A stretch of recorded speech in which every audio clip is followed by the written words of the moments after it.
Victor Ashcroft slammed his fist on the mahogany desk, his voice cracking with desperation. "I don't care how many men you lose.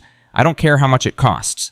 Find that dog and bring me what's inside that mountain, or I swear to God I'll bury every single one of you alongside my corpse." The billionaire's hands trembled as he stared at the surveillance photo, a wounded German shepherd lying in the snow beside a homeless man. 80 years of searching. $20 billion spent. And now a dying dog and a forgotten veteran were about to unlock the secret that could make him immortal. But Marcus Sullivan had no idea that saving this animal would change everything: his past, his future, and the dark truth his own father had hidden for 30 years. Before we continue, please subscribe to our channel and follow this story to the end. Comment below with the city you're watching from so I can see how far this story has traveled. The cold woke Marcus Sullivan before the sun did. It always did. 4 years of sleeping under bridges and in abandoned buildings had taught his body to recognize danger, and in a Colorado mountain winter cold was the most patient killer of all. It didn't rush. It didn't make noise. It just waited, seeping through cardboard and newspaper and every layer of clothing until your heart simply gave up. Marcus forced his eyes open. His breath came out in white clouds that hung in the frozen air before dissolving into nothing. Just like his life, he thought. Just like everything he'd ever been. He sat up slowly, joints protesting, and took inventory. Half a granola bar in his pocket, a plastic bottle of creek water frozen solid overnight, a lighter with maybe 20 strikes left, and somewhere deep in his chest a heartbeat that kept going, despite his best efforts to ignore it. "Another day," he muttered to no one. "Another goddamn day." Marcus pulled himself to his feet and started walking, north into the forest. The hiking trails were empty this time of year, and sometimes campers left things behind. Food, gear, anything useful. His stomach had been empty for 2 days, and the granola bar was emergency rations he couldn't afford to touch yet. 3 hours later, he'd found nothing. His legs were shaking. His vision was starting to blur at the edges. The voice in his head, the one that had been getting louder since Iraq, since the drinking, since Rachel told him he was dead to her, whispered that maybe today was the day to just stop walking, to lie down in the snow and let the cold finish what the war had started. Then he heard it, a sound that cut through everything else, high-pitched, desperate, the cry of something dying. Marcus stopped, listened. The sound came again, a whimper weak but persistent from somewhere to his left. His feet were moving before his brain could object. He pushed through snow-laden bushes, following the sound until he reached a small clearing. And there, half hidden beneath a fallen pine, he found the dog, a German shepherd, massive, easily 100 pounds of muscle and fur now matted with blood that stained the snow beneath its flank. Marcus recognized the wound immediately. Gunshot. Entry on the left side, no exit. The bullet was still inside. "Easy, boy," Marcus said softly, dropping to his knees. "Easy, I'm not going to hurt you." The dog's head lifted. Its eyes, dark brown, almost black, found Marcus and held him with an intensity that made his skin prickle. There was no fear in that gaze, no aggression, just something that looked almost like recognition. "Who did this to you?" Marcus whispered. The dog didn't answer, of course, but those eyes never left his face. Marcus moved closer, slowly giving the animal every chance to growl or snap. It did neither. When he reached out to examine the wound, the dog remained perfectly still, watching him with an intelligence that didn't belong in any animal Marcus had ever known. That's when he saw the collar. Heavy leather. Old. Well-maintained, despite obvious age, and attached to it a metal tag unlike anything Marcus had ever seen. Not the typical ID tag with an owner's phone number. This was military-grade steel, slightly tarnished, but perfectly legible. Marcus wiped blood from the inscription and felt his heart stop. Project Sentinel, 1943, Subject 9. Below the text was a symbol, an eagle with spread wings clutching a caduceus, the ancient medical emblem of 2 snakes wrapped around a staff. 1943, 82 years ago. "That's impossible," Marcus breathed. "You'd be—" The dog's tail moved, just slightly, almost like it understood exactly what Marcus was thinking. Marcus sat back on his heels, his mind racing. A tag from 1943 on a living dog, military designation, a symbol he didn't recognize. And eyes that watched him with more awareness than any animal should possess. He should walk away. He had nothing. No food, no money, no shelter adequate for himself, let alone a wounded animal. Taking this on was suicide for both of them. But those eyes held him in place. "All right," Marcus heard himself say. "Let's see what I can do." The walk back toward town nearly killed them both. Marcus had torn apart his sleeping bag to fashion a makeshift stretcher, and he carried the dog on his back like a wounded comrade. 100 pounds of dead weight against his body which had been failing him for years. Every 50 yards he had to stop. Every 100 yards he thought about giving up. But each time he looked back at the dog at those watching eyes, something pushed him forward. 3 miles, 4 hours. By the time Marcus reached the outskirts of town, his arms were numb and his legs were threatening to collapse. The veterinary clinic was small, a converted farmhouse. Marcus knew he couldn't walk through the front door. The receptionist had called the sheriff on him twice before, but the dumpster out back sometimes held discarded supplies. "Wait here," he told the dog, settling it behind a stack of pallets. "I'll be right back." The dumpster yielded antiseptic gauze bandages and a bottle of antibiotics only 2 months past expiration. Not enough, but a start. Marcus pulled out his wallet. Inside was a single $20 bill. His entire fortune. 3 weeks of odd jobs and careful scavenging saved for when starvation became unbearable. He stared at it for a long moment. Then he walked into the convenience store and spent every cent on more supplies and the biggest bag of dog food $20 could buy. When he returned, the dog was watching for him. Waiting. "Don't look at me like that," Marcus muttered, kneeling to clean the wound. "I'm not some hero. I'm just a guy who doesn't know when to quit." Dad. He worked carefully using skills he'd learned in the Marines. Combat medicine, field surgery, things he'd hoped never to use again. The bullet was too deep to extract, but if he could prevent infection... "You need a name," Marcus said, partly to the dog and partly to keep his own hands steady. "Can't keep calling you boy." He glanced at the strange tag. Subject 9. Too impersonal. "How about Sergeant?" Marcus said. "You've got the bearing for it." The dog's tail thumped once against the ground. "Sergeant it is." They couldn't stay near town. Sheriff Bradley had made his feelings about Marcus clear enough in a bruised rib and a warning that next time would involve handcuffs. 3 miles deeper into the forest, Marcus knew of an abandoned hunting cabin. Half the roof was gone and the windows were missing, but the fireplace worked and the walls would block the wind. The journey there was harder than anything Marcus had done since Fallujah. His body had already been pushed past its limits. Now, carrying a 100-pound dog through dense forest and sub-zero temperatures, every step became an act of pure will. His vision blurred, his muscles seized. Twice he fell, and twice he forced himself back up, because lying in the snow meant death for both of them. They reached the cabin as darkness fell. Marcus laid Sergeant near the fireplace, built a fire with shaking hands, and collapsed beside the dog, too exhausted to do anything but breathe. "Not exactly the Ritz," he managed, "but it'll do." Sergeant's eyes found his in the firelight, and for the first time in years, Marcus felt like someone actually saw him. That first night, Marcus didn't sleep. He couldn't. Every hour he checked Sergeant's wound, changed the bandages, forced water down the dog's throat from his cupped hands. His own body screamed for rest, but he ignored it. Sometime around 3 in the morning, Sergeant's eyes opened. For a long moment, they just looked at each other, man and dog, both broken, both fighting to survive in a world that had written them off. "We're gonna make it," Marcus whispered. "Both of us. I don't know how, but we're gonna make it." Sergeant's tail moved slightly, and Marcus chose to believe that was agreement. The next week blurred together. Marcus fell into a routine. Wake at dawn, check the wound, rebuild the fire, check the snares he'd set primitive traps made from shoelaces and wire rarely successful, return to the cabin, feed Sergeant, change bandages. Most of the food went to the dog. Marcus barely noticed his own hunger anymore. By day 4, Sergeant could lift his head and eat on his own. By day 6, he could stand. On day 7, Marcus returned from checking his snares to find something impossible. A freshly killed rabbit lay near the cabin door. Not caught in a trap, the neck showed puncture wounds from teeth. And inside, Sergeant was standing on all 4 legs, watching the entrance like he'd been waiting for Marcus to see. "Did you..." Marcus stared at the rabbit, then at the dog. "You hunted with that wound." Sergeant's tail wagged once. His expression, and there was no other word for it, looked almost smug. "You're either the toughest dog I've ever met," Marcus said slowly, "or you're something else entirely." That night, they shared the rabbit. Their first real meal in days. And as they ate, Marcus began to study Sergeant more carefully. The dog was unusual in ways that went beyond size. His movements were precise, deliberate. He responded to subtle gestures. He positioned himself with tactical awareness that Marcus recognized from his military training. And then there was the tag. 1943. Project Sentinel. Subject 9. Marcus had tried to dismiss it as a replica, a novelty item someone had made. But the metal was genuinely old, with the patina of decades. The engraving was period appropriate. "What the hell are you?" Marcus asked softly. Sergeant just watched him with those ancient eyes. 3 nights later, everything changed. Marcus woke to Sergeant's growl, a sound he'd never heard the dog make before. Low, threatening, primal.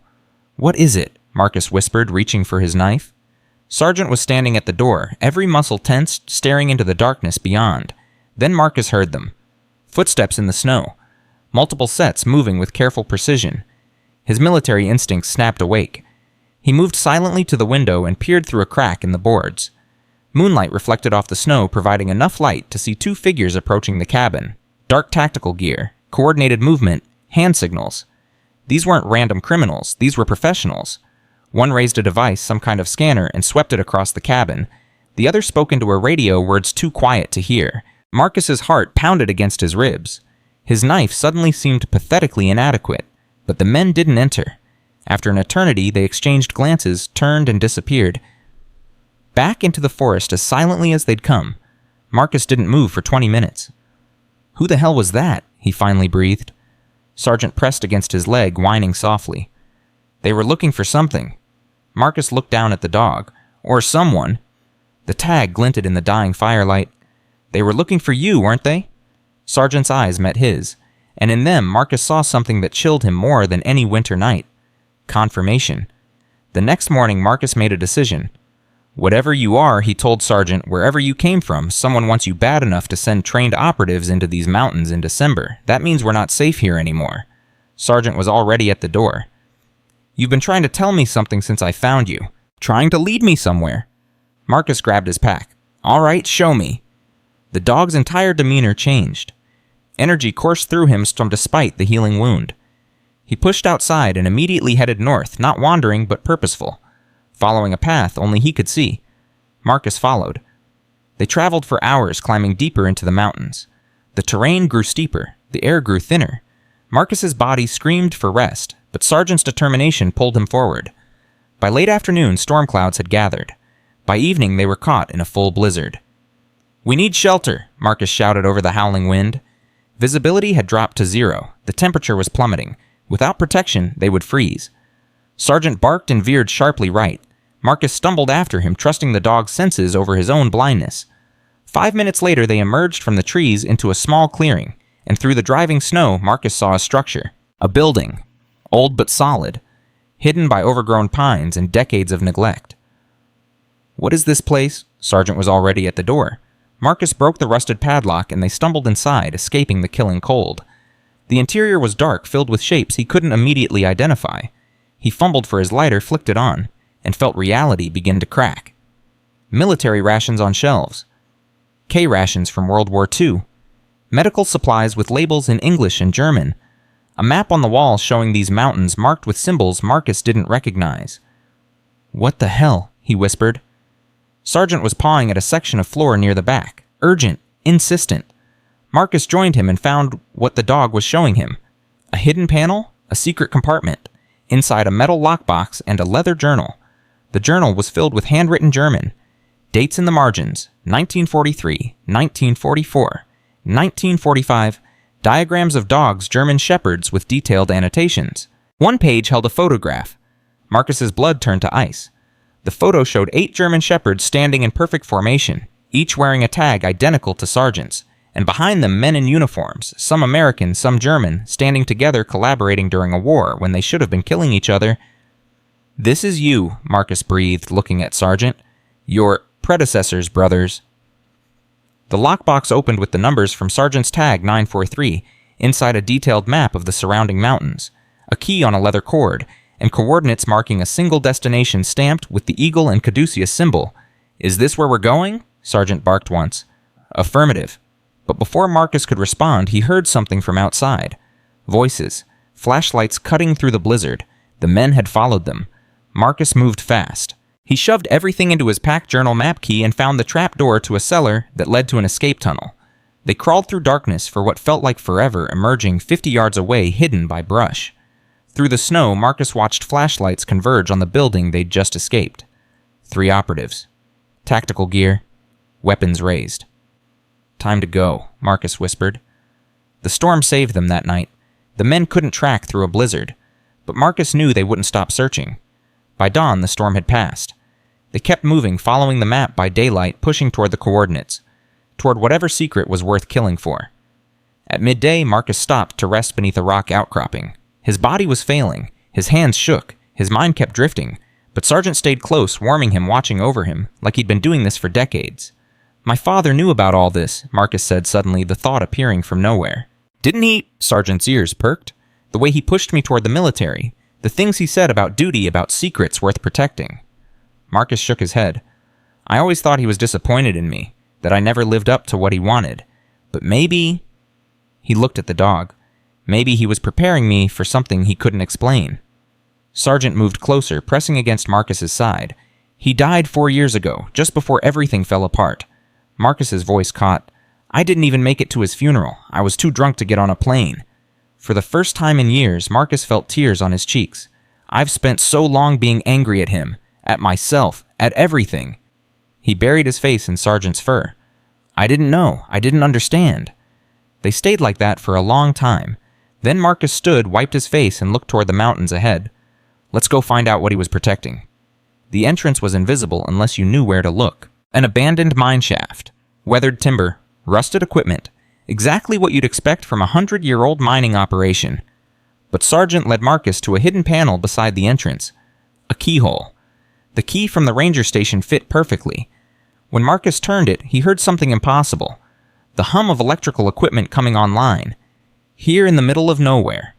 A section of rock slid aside, revealing a metal door with a keypad. Sargent pressed his tag against it. "Welcome back, Subject 9. The door opened. Marcus stepped through into a corridor that stretched into the mountain. Lights flickered on automatically. Smooth concrete walls. Signs in English and German. His mind screamed that this was impossible. His heart told him to keep walking. They reached a command center filled with 1940s equipment in pristine condition. Map tables, communication gear, files stamped with the eagle and caduceus. On the central table, a folder marked Project Sentinel. Classified. Marcus opened it. The first words hit him like a bullet. In response to the defection of Dr. Helena Weber and her research team from the German Lebensborn program, a special joint initiative has been established to continue groundbreaking work in biological life extension. Life extension. Marcus kept reading. Enhanced intelligence in dogs. Extended human lifespans. Test subjects who hadn't aged in decades. The document was dated 1978. "They're still alive," Marcus whispered. "They should be dead, but they're still alive." "Not all of us," said a voice behind him. "But yes, some have survived." Marcus spun around. 3 figures stood in the doorway. An elderly woman with white hair and eyes that burned with intelligence. 2 men of similar apparent age, one with a German bearing, one unmistakably American. Sargent had crossed the room to the woman, tail wagging, pressing against her like a puppy greeting its mother. "Noon?" the woman said softly, stroking his head. "Good boy, you found him." She looked up at Marcus, and he felt the weight of impossible years in her gaze. "Marcus David Sullivan, Staff Sergeant, Bronze Star, Purple Heart, last known address, none." She smiled slightly. "We've been waiting for you." "Who are you?" "My name is Dr. Helena Weber. According to my birth certificate, I am 126 years old." Marcus couldn't speak. "Welcome to Project Sentinel, Mr. Sullivan. We have much to discuss." Her expression grew grave.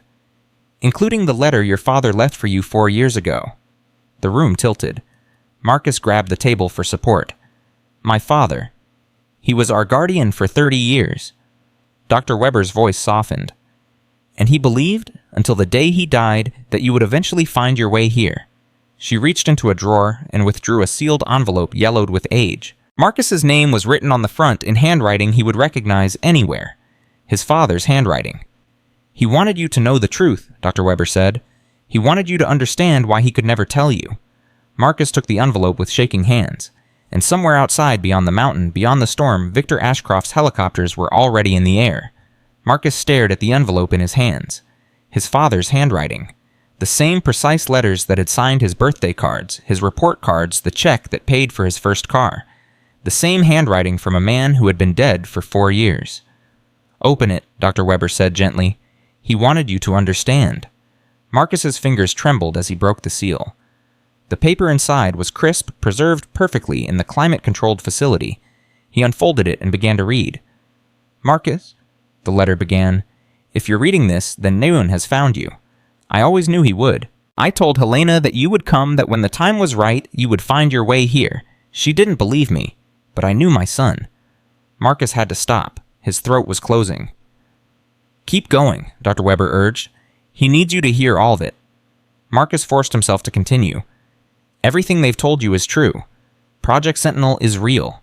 The serum works. These people have lived for nearly a century protecting something that could save humanity or destroy it. I was their guardian for 30 years. My father before me, and his father was among the original officers who helped build this place in 1943. Marcus looked up. 3 generations. 4 if you count yourself, Colonel Patterson said. The Sullivan family has been protecting this secret since the beginning. Marcus returned to the letter. I know you're angry. I know you feel like I abandoned you, like I never understood what you went through in Iraq. But everything I did was to prepare you for this moment. The distance between us, the things I couldn't explain, the way I pushed you toward the military, it was all for this. His father's words blurred as tears filled Marcus's eyes. I watched you struggle after the war. I watched you fall apart, and it broke my heart. But I couldn't help you the way I wanted to. I couldn't tell you the truth. I had to believe that your pain would forge you into the man you needed to become. He was right, Dr. Webber said softly. Look at what you've already done. You saved Noon when you had nothing. You followed him here despite every reason to walk away. That's not weakness, Mr. Sullivan. That's exactly the kind of strength we need. Marcus kept reading. Trust Noon. Trust the Guardians. And most of all, trust yourself. You were always meant for something greater than you knew. I love you, son. I always have. Even when I couldn't show it. Even when the secrets kept us apart. I love you. The letter was signed simply Dad. Marcus folded the paper carefully, his hands steadier now. Something had shifted inside him. The anger he'd carried for years. The resentment toward a father who always seemed disappointed, it was dissolving, replaced by understanding. He knew, Marcus said quietly. He knew I would end up homeless. Broken. He knew, and he still believed I would find my way here. Your father was a remarkable man, Dr. Webber replied. He gave 30 years of his life to this mission. When he died, we lost our last connection to the outside world. How did he die? The 3 Guardians exchanged glances. It was Captain Richter who answered. He was murdered, Mr. Sullivan, by the same people who are hunting us now. The word hit Marcus like a physical blow. Murdered Victor Ashcroft, Colonel Patterson said, founder of Ashcroft Industries, net worth $40 billion. He's been searching for this facility for 20 years. 4 years ago, his people got close enough to identify your father as our liaison. They killed him to find this place. They killed him because he wouldn't talk. Patterson's voice was hard. They tortured him for 3 days, Mr. Sullivan.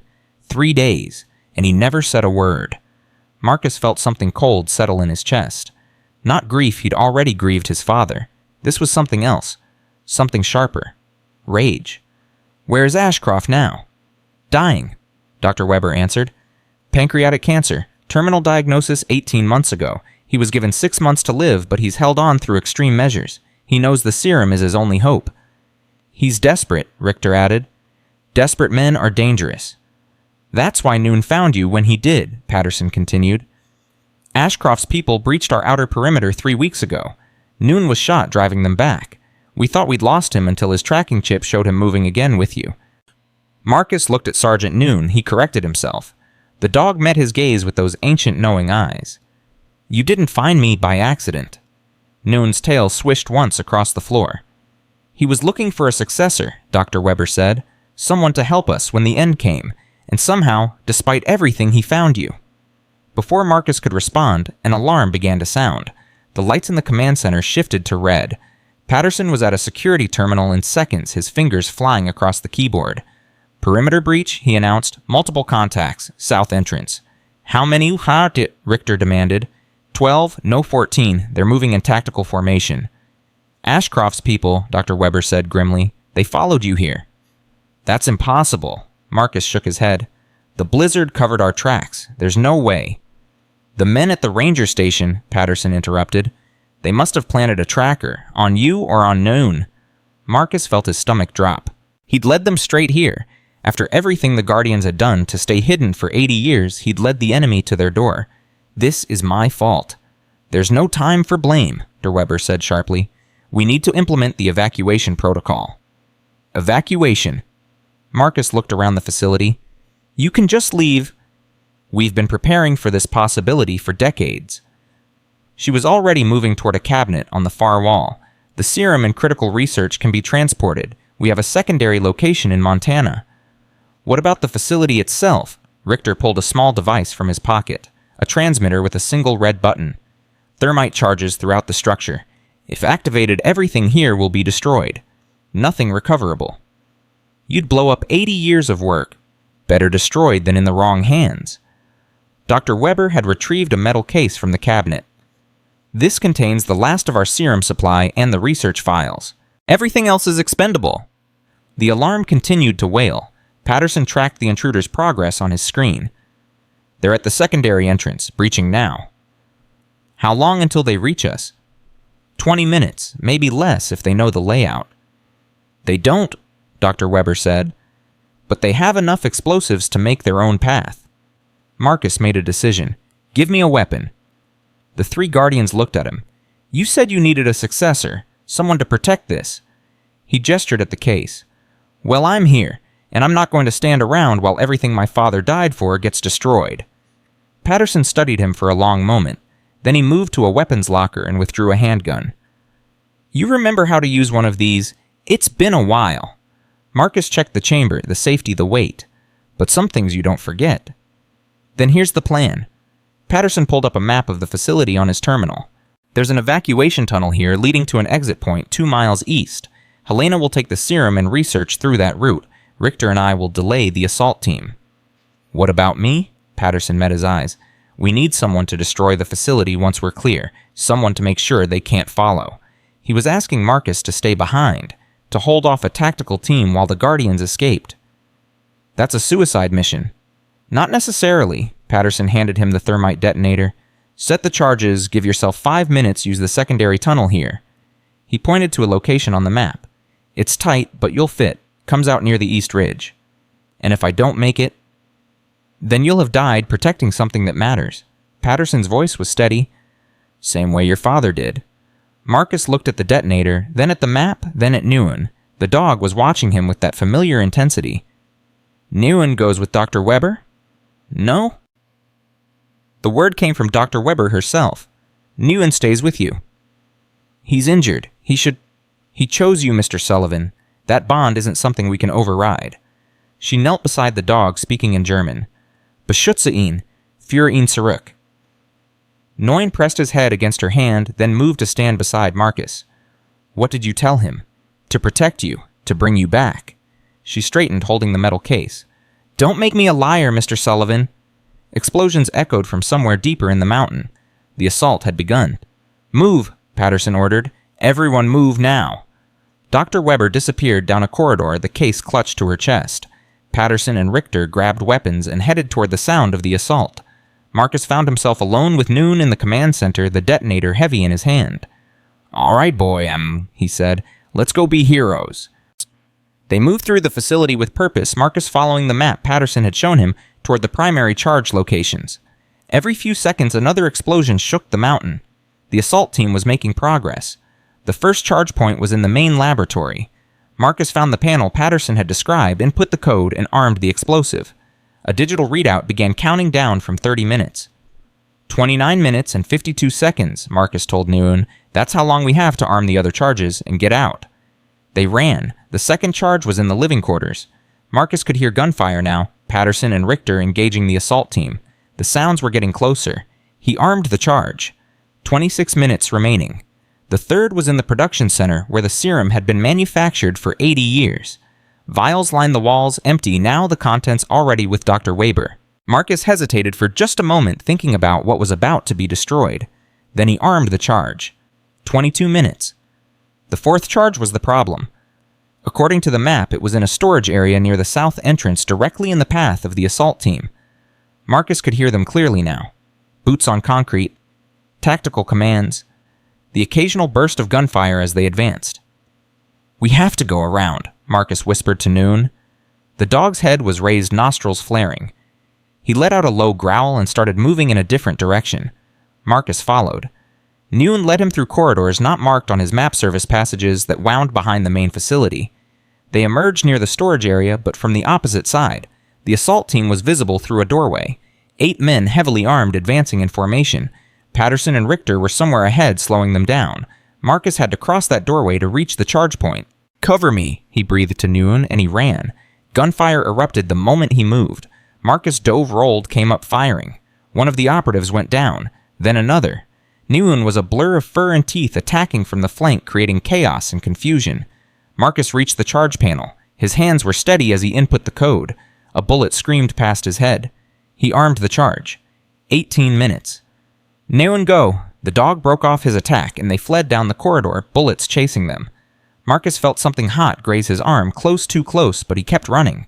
They reached a junction, and Marcus pulled Nguyen left toward the secondary tunnel Patterson had mentioned. Behind them, footsteps. Someone had broken off from the main group to pursue. Marcus pushed Nguyen ahead and spun firing twice. The operative dropped. 15 minutes. The tunnel entrance was exactly where Patterson said it would be. Marcus pulled open the hatch and urged Nguyen inside. The dog hesitated, looking back at him. "I'm right behind you. Go." Nguyen disappeared into the darkness. Marcus followed, pulling the hatch closed behind him. The tunnel was narrow, barely wide enough for Marcus to crawl. Nguyen was already ahead, moving with urgency. Marcus followed the sound of the dog's movement, counting his own breaths to stay calm. 12 minutes. An explosion behind them, closer than the others. The assault team had reached the command center. 9 minutes. The tunnel began to climb. Marcus's arms burned from crawling his injured shoulder, screaming with each movement. But he kept going. 6 minutes.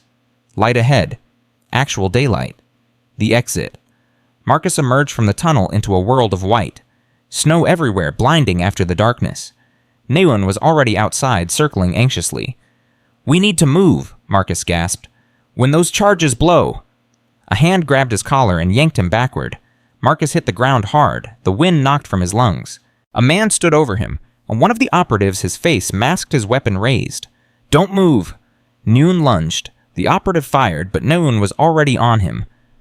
Teeth finding the arm with the gun. The weapon went flying. Marcus grabbed a rock and swung. The operative crumpled.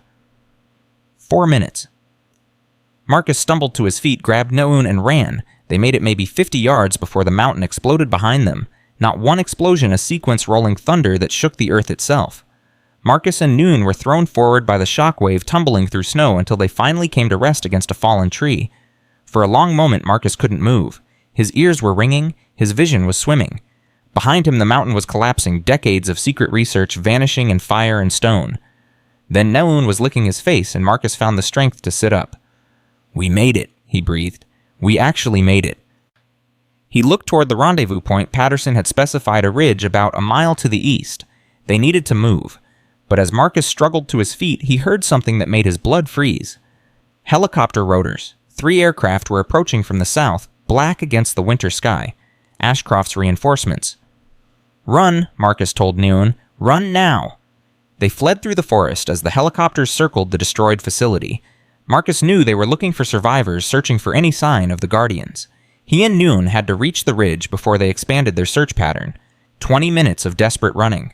Marcus's body was failing the crawl, through the tunnel, the explosion, the cold, but he refused to stop. Finally, they reached the ridge. Dr. Webber was there, the metal case still clutched to her chest. But she was alone.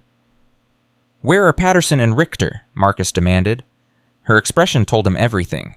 "They bought us time," she said quietly. They knew they wouldn't make it out. 2 more dead. 2 more lives sacrificed for this mission, this secret, this impossible fight. "We have to keep moving," Marcus said, forcing the grief down. "The helicopters. There's a vehicle cached a mile from here. If we can reach it before they expand their search, we'll have a chance." They moved. The next hour was a blur of running, hiding, and praying. Twice helicopters passed directly overhead. Both times, Marcus Nguyen and Dr. Weber pressed themselves into the snow and waited, barely breathing, until the aircraft moved on. Finally, they reached the vehicle, an old pickup truck hidden beneath camouflage netting. Marcus got behind the wheel while Dr. Weber climbed into the passenger seat, the metal case on her lap. Nguyen jumped into the back. The engine started on the second try. Marcus drove. He didn't ask where. "Doctor?" Weber gave directions, and he followed them, too exhausted to think about anything except keeping the truck on the road. 4 hours later, as darkness fell, they pulled into a gas station outside a small town Marcus didn't recognize. "We need fuel, Dr. Dr. Webber said. "And supplies. We have a long journey ahead." Marcus nodded and reached for the door handle. Then he stopped.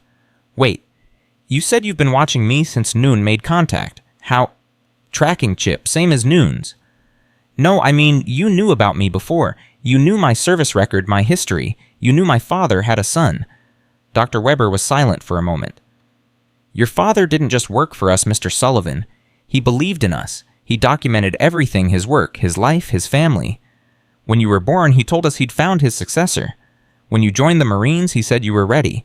When you came home broken from Iraq, he said you were being forged." "Forged for what?" "For this moment, for now." She met his eyes. "He knew you would struggle. He knew you would fall. But he also knew you would rise. That's why he never gave up on you even when you gave up on yourself." Marcus felt something crack inside him. Not break crack, like ice beginning to thaw. "I need to call someone," he said suddenly. "We can't risk communication yet. Ashcroft's people. My sister, Rachel, she needs to know what's happening." Dr. Webber's expression changed, became guarded. "What?" Marcus demanded. "What aren't you telling me?" "Mr. Sullivan, there's something you need to understand about your sister." "What about her?" Dr. Webber reached into the case and withdrew a file folder. She handed it to Marcus. Inside were documents, photographs, corporate records, and at the center of it all, a picture of Rachel, professional headshot, sharp suit, confident smile.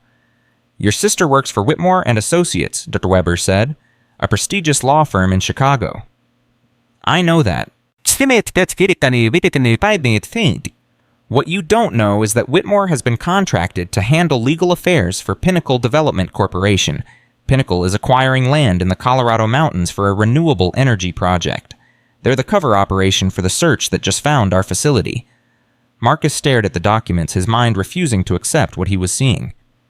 "Rachel is part of this not knowingly. She appears to believe she's working on a legitimate energy project, but the client list traces directly to Victor Ashcroft. The legal work she's doing is helping his people get access to the mountains, bypass environmental reviews, silence local opposition." "She's helping them search for you." "Yes, and now that they've found us, now that the Colorado facility is destroyed, she becomes a liability." Dr. Webber's voice was grave. "The Eternal Foundation doesn't leave loose ends, Mr. Sullivan. When your sister is no longer useful to them..." Marcus didn't need her to finish. "Where is she now?" "According to our information, she's scheduled to arrive in Colorado tomorrow, leading the legal team for the next phase of the project. The project you just destroyed, which means she's walking into a situation that no longer makes sense. Ashcroft's people will need someone to blame, someone to silence. Your sister is the perfect scapegoat." Marcus looked at the photograph of Rachel. 3 years since he'd seen her in person. 3 years since she'd told him he was dead to her. But she was still his sister. "We have to warn her. It's too dangerous. If we make contact, Ashcroft will know we survived. He'll trace the communication, find us." "I don't care." Marcus's voice was steel. "She's my family. Whatever happened between us, whatever she said, I'm not going to let her die because of something she doesn't even understand." Dr. Webber studied him for a long moment. "Your father would have said the same thing," she finally replied. "He always put family first, even when it conflicted with the mission. Is that a yes? It's an acknowledgement that I can't stop you." She sighed. "We'll need to be careful. Approach in person, not by phone or email. And we'll need to move quickly before Ashcroft's people realize what we're doing." Marcus nodded and started the truck. "Where does Rachel land tomorrow?" "Denver International, 9 a.m.? Marcus checked the dashboard clock. 14 hours. "Then we'd better get moving." They drove through the night, taking turns behind the wheel. Dr. Webber shared more about the serum, about the Eternal Foundation, about the threats they still faced. "Even with the Colorado facility destroyed, we're not safe," she explained. "Ashcroft will regroup. He'll throw more resources at finding us. And now that he knows we're relocating, he'll be watching every possible route to Montana." "What about the serum? Can he replicate it?" "Not without the mineral compound. That's the key ingredient. It's found only in 2 places on Earth. Our facility in Colorado was one. The Montana site is the other. So if we can reach Montana, we're safe." "Safer, not safe. The Eternal Foundation has resources we can't match. Money, manpower, technology. Our only advantages are secrecy and the fact that they need us alive long enough to extract the information they want." "Alive long enough?" Ashcroft is dying, Mr. Sullivan. He's not interested in negotiating or stealing our research. He wants the serum in his veins, and he wants it now. If he captures us, he'll torture the formula out of us and kill everyone who knows it once he's taken his dose. Marcus absorbed this. Then we make sure he doesn't capture us. That's been our strategy for 80 years. Dr. Webber's voice was tired. It worked until now. They reached the outskirts of Denver at 7 in the morning. 2 hours until Rachel's flight landed. Marcus found a spot where he could watch the terminal entrance. Dr. Webber stayed with the truck, the case containing the serum, never leaving her sight. Nealon waited with her too distinctive to bring into a crowded airport. At 8:47 a.m., Marcus saw her, Rachel Sullivan, 3 years older than when he'd last seen her, walking through the terminal doors in a sharp business suit. She was on her phone laptop bag over her shoulder, completely unaware that her brother was watching from 50 yards away. Marcus moved to intercept her. Rachel. She turned at his voice, and her expression went through shock, anger, and fear in the space of a single heartbeat. Marcus, what the hell are you doing here? We need to talk. I have nothing to say to you?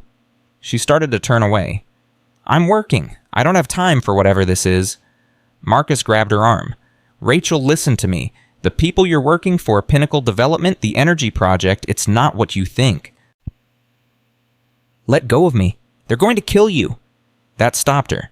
She stared at him, searching his face for signs of drugs or alcohol or madness. You're delusional. I'm telling you the truth. I know it sounds crazy. I know you have no reason to believe me, but Dad knew about this Rachel. Dad was part of it. Dad is dead. I know why he died, Rachel. I know who killed him. Her expression flickered. Just for a moment, the professional mask cracked. What are you talking about? Not here. Marcus looked around, suddenly aware of how exposed they were. Come with me, please. Just give me an hour to explain. If you still think I'm crazy after that, you can go. You can walk away and I won't follow you. But please, Rachel, please just listen. She stared at him for a long moment. 1 hour, she finally said, and then I'm calling security. Marcus led her to the truck. When she saw the elderly woman in the passenger seat and the massive dog in the back, her skepticism visibly deepened. Who is this? My name is Dr. Helena Webber, the woman said. Your brother is telling you the truth, Ms. Sullivan. Your father was a hero, and you're in terrible danger. Rachel looked from Dr. Webber to Marcus to Noon. 1 hour, she repeated. Start talking. Marcus talked. He told her everything, finding Noon the strange tag, the facility hidden in the mountains. He told her about the serum, about the Guardians, about their father's 30 years of Secret Service. He showed her their father's letter. When she finished reading it, her hands were shaking. This is impossible. I thought so too. But I've seen it, Rachel. I've seen the facility. I've seen Dr. Webber do things that shouldn't be possible for someone her age. Whatever happened to me in the last week, whatever I've experienced, it's real. And you're saying Dad knew about all of this. He was part of it. He died protecting it. Rachel was quiet for a long moment. Marcus could see her lawyer's mind working, processing, looking for holes in the story. The people I'm working for, she said slowly. Pinnacle Development. You're saying they're connected to... What exactly, Hamam? An organization called the Eternal Foundation, run by a man named Victor Ashcroft. They've spent billions trying to find the serum. Victor Ashcroft. Rachel's face went pale. The Victor Ashcroft. You know him. I've never met him, but he's a legend in certain circles. One of the richest men in the world. Tech pioneer philanthropist. She shook her head. He's dying. It was in all the business journals. Terminal cancer. That's why he's so desperate. The serum is his only hope. Rachel sat back, processing everything. So what happens now? She asked finally. Assuming I believe any of this, what am I supposed to do? Disappear, Marcus said. Come with us. We're going to Montana to a secondary facility. Once you're safe...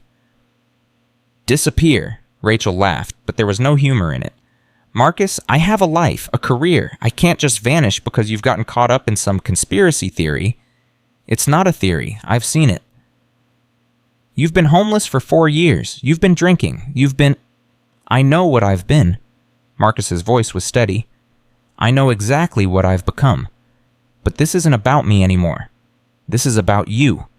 About keeping you alive. And if I don't believe you, if I walk away right now and go back to my life... Dr. Webber spoke up.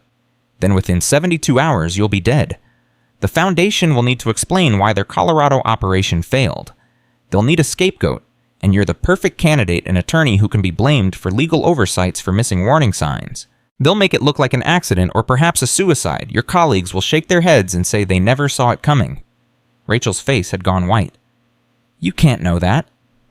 I've been watching powerful men eliminate inconvenient people for over a century, Ms. Sullivan.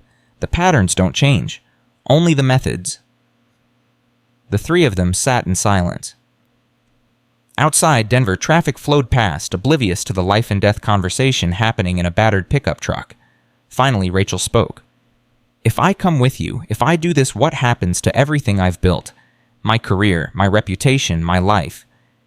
It survives, Marcus said, which is more than I can say for the alternative. Rachel looked at him. Really looked at him maybe for the first time since he'd come home from Iraq.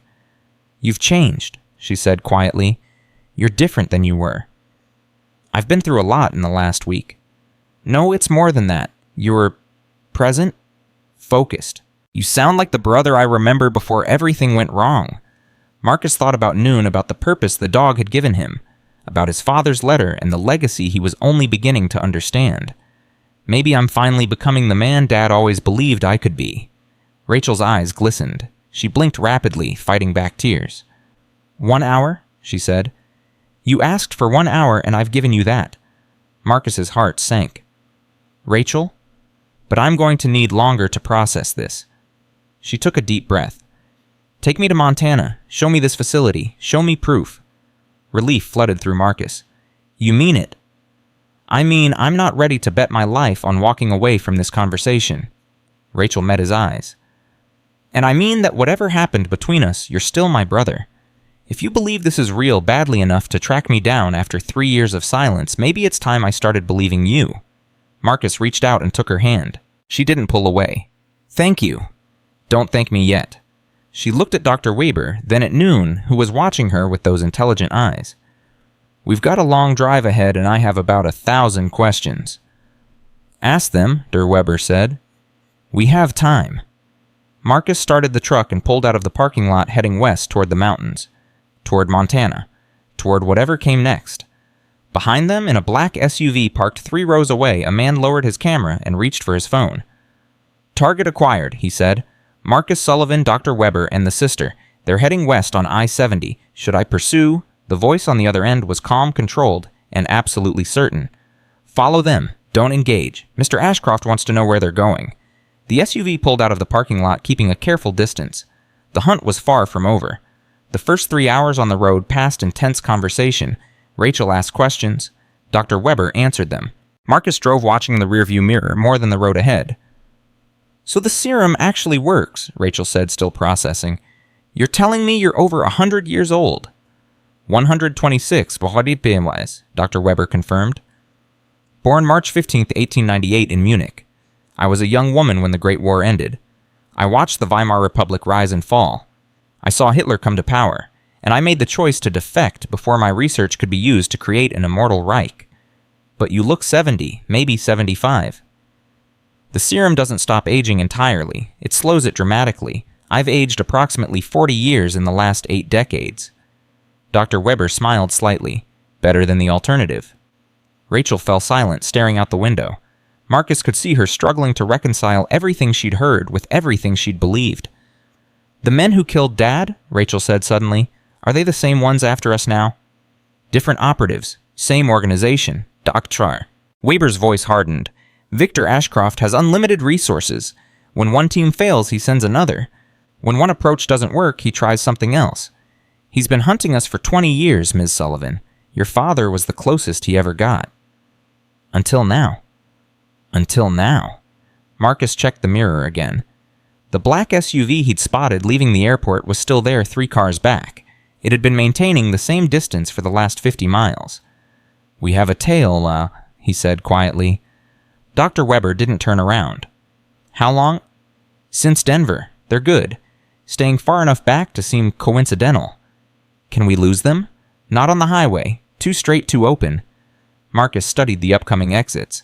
But there's a turnoff about 10 miles ahead. Leads into the mountains. Lots of switchbacks, narrow roads. If they're not local, they'll struggle. And if they are local, Then we improvise. Rachel had gone pale. This is really happening, isn't it? People are actually chasing us. Welcome to my world, Marcus said grimly. Buckle up. This is about to get interesting. He waited until the last possible second, then cut across 2 lanes and took the exit at 60 miles per hour. The truck's tires screamed.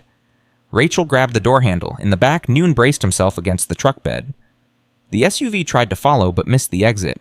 Marcus watched it flash past, in the mirror brake lights flaring as it realized its mistake. That bought us maybe 5 minutes, he said. They'll double back. Then we need to use those 5 minutes wisely. Dr. Webber pulled out a worn map. There's a service road about 3 miles ahead. It connects to a forest route that will take us north. They won't be able to follow without local knowledge. Marcus pushed the accelerator harder. The truck groaned but responded. Behind them, the SUV had turned around and was closing the gap fast. They're coming, Rachel said, watching through the rear window. I see them. The service road appeared on the right. Marcus took it without slowing the truck, bouncing violently on the unpaved surface. Branches scraped against the sides. Noon barked once, sharp and urgent. The forest route should be just ahead, Dr. Webber said. Left at the fork. Marcus saw the fork and wrenched the wheel. The truck fishtailed, caught traction, and plunged into deeper wilderness. Behind them, the SUV had stopped at the service road entrance. Marcus could see the driver getting out, looking at the terrain, making a decision. Then the SUV turned and headed back toward the highway. They're not following, Rachel breathed.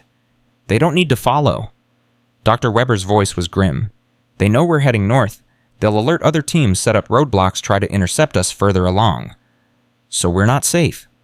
We won't be safe until we reach the Montana facility. Maybe not even then. Marcus drove in silence for the next hour, navigating roads that barely deserved the name. The forest route twisted through mountains, crossed streams, climbed ridges that made the truck's engine whine with effort. Finally, as the sun began to set, Dr. Webber pointed to a turnoff, almost invisible in the growing darkness. There, we can stop for the night. The turnoff led to an abandoned ranger station similar to the one Marcus had found with Noon. He pulled the truck around back, hiding it from the road, and killed the engine. We should be safe here until morning, Dr. Webber said. I need to check on Noon. She climbed out and went to the truck bed. Marcus watched her examine the dog, her expression growing increasingly concerned. What is it? He asked, joining her. He's weakening. Dr. Webber's voice was barely above a whisper. The wound is healing, but his overall condition is deteriorating faster than I expected. What do you mean, Cho? None is dying, Mr. Sullivan. Not from the gunshot? From age? She stroked the dog's massive head gently. The canine enhancement serum extends life dramatically, but not indefinitely. Neun has been showing signs of cellular degradation for months. I'd hoped he had more time, but the stress of the last week has accelerated the process. Marcus felt something cold grip his chest. How long? Weeks, perhaps. Days, possibly. There's no way to know for certain. He looked at Neun at those intelligent eyes that had found him in the forest when he'd been ready to give up on everything. The dog who had given him purpose when he had none. The companion who had led him to his father's legacy. He knew, Marcus said quietly. When he found me, he knew he was running out of time. Yes, that's why he chose to spend his remaining days finding a successor rather than simply waiting to die. Dr. Webber met Marcus's eyes. That's Noon's character, duty until the end. Rachel had approached, silently listening. Is there anything we can do? Keep him comfortable, keep him close. Dr. Webber's voice caught slightly. He was my first success, my oldest friend in many ways. I've been preparing for this moment for years, but... She didn't finish the sentence. She didn't need to. They made camp in the ranger station, eating cold rations by flashlight. Rachel sat apart from the others, still processing everything she'd learned. Marcus joined her after checking on Noon one more time. How are you holding up? I don't know. Rachel laughed bitterly. 24 hours ago, I was reviewing contracts in my office. Now I'm hiding in the mountains with my estranged brother, a 100-year-old scientist, and a dying super dog. Life comes at you fast. That's not funny. It wasn't meant to be. Marcus sat down beside her. I know this is a lot. I know you didn't ask for any of it. Neither did you. No, but I didn't have anything to lose. You have a career, a life, people who depend on you. Rachel was quiet for a moment. Dad's letter. The things he said about preparing you for this. About watching you struggle and not being able to help. She shook her head. I was so angry at you after Iraq. I thought you were weak, selfish. I thought you were throwing your life away because you didn't want to try anymore. You weren't entirely wrong. But I was wrong about why. She turned to face him. You were drowning, Marcus, and instead of helping you, I walked away. I told you that you were dead to me. You had every right to be angry. Maybe, but I didn't have the right to abandon you. Tears glistened in her eyes. If I'd known what you were going through, if I'd understood, you couldn't have known. I didn't even understand it myself. That doesn't make it okay. Rachel wiped her eyes. I'm sorry, Marcus. I'm sorry for everything I said, everything I didn't do. Marcus felt something shift inside him. The wall he'd built between himself and his sister, the barrier of resentment and pain, was crumbling. We both made mistakes, he said. What matters is what we do now. What do we do now? We survive. We get to Montana. We protect the serum and everything it represents. He looked toward the corner where Nguyen lay sleeping. And we don't let Dad's sacrifice be in vain. Rachel followed his gaze. You really believe in this, don't you? The mission, the Guardians, all of it? I didn't at first, but after everything I've seen, everything I've learned. Marcus nodded slowly. Yeah, I believe in it. And I think Dad would want us both to be part of it. Both of us. Dr. Webber said the serum has different levels of effectiveness depending on genetic markers. I can't use it because of my injuries and PTSD, but you might be compatible. Rachel's eyes widened. You're saying I could live for centuries, maybe, if you wanted to. Marcus paused. But that's a choice you'd have to make for yourself. It's not something anyone can decide for you. I don't even know what I want anymore. Rachel pulled her knees to her chest. Everything I thought I knew, everything I believed, it's all been turned upside down. I know the feeling. They sat in silence for a while, listening to the wind outside and the occasional sound of Nguyen shifting in his sleep. Marcus, Rachel said finally, whatever happens, I'm glad you found me. I'm glad we're doing this together. Me too. Morning came too quickly. Marcus woke to find Dr. Webber already up studying the metal case that contained the serum and research files. We need to keep moving, she said without preamble. I monitored communications overnight. Ashcroft's people have established checkpoints on all major routes north. They're not taking chances. Can we get around them? There's a network of logging roads that might work. It'll add 2 days to our journey, but it's our best option. Rachel emerged from her corner looking exhausted, but determined. What can I do to help? Keep watch while we load the truck. We leave in 15 minutes. They were on the road again before the sun cleared the horizon. Marcus drove carefully navigating roads that hadn't been maintained in decades. Every mile felt like a victory. At noon they stopped to check on Nguyen. The dog was worse. His breathing was labored, his movement slow and painful, but when Marcus approached, those intelligent eyes found his with the same fierce determination they'd always held. Hey boy. Marcus knelt beside him. How are you feeling? Nguyen's tail moved weakly. We're going to make it, Marcus promised. We're going to get to Montana and everything's going to be okay. He knew it was a lie. Nguyen probably knew it too, but some lies were necessary. They drove for another 4 hours before the trouble found them. The roadblock appeared around a bend without warning. 2 black SUVs parked across the narrow road, 6 men in tactical gear standing in front of them. Marcus hit the brakes hard. Back up, Dr. Webber ordered. Now! Marcus threw the truck into reverse, but before he could move, he heard engines behind them. 2 more vehicles were closing from the rear. They were trapped. Give me the gun, Rachel said suddenly. What? You said you'd teach me what I needed to know. Start now. Marcus handed her the weapon. Safety's off. Point and squeeze. Don't think, just react. Stay in the vehicle, Dr. Webber said. If they approach, let me do the talking. The tactical teams were advancing now, weapons raised. A man in a suit emerged from one of the SUVs, walking with the casual confidence of someone who believed he'd already won. Dr. Webber, he called out. It's been a long time. Mr. Ashcroft's dog, Dr. Webber replied coldly. I should have known he'd send you. James Richardson. The man smiled. Head of Ashcroft Security Services. I've spent 3 years trying to find you, and now here you are, trapped on a logging road in the middle of nowhere. His smile widened.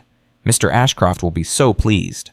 Mr. Ashcroft is dying. Whatever he's promised you won't matter when he's gone. That's where you're wrong.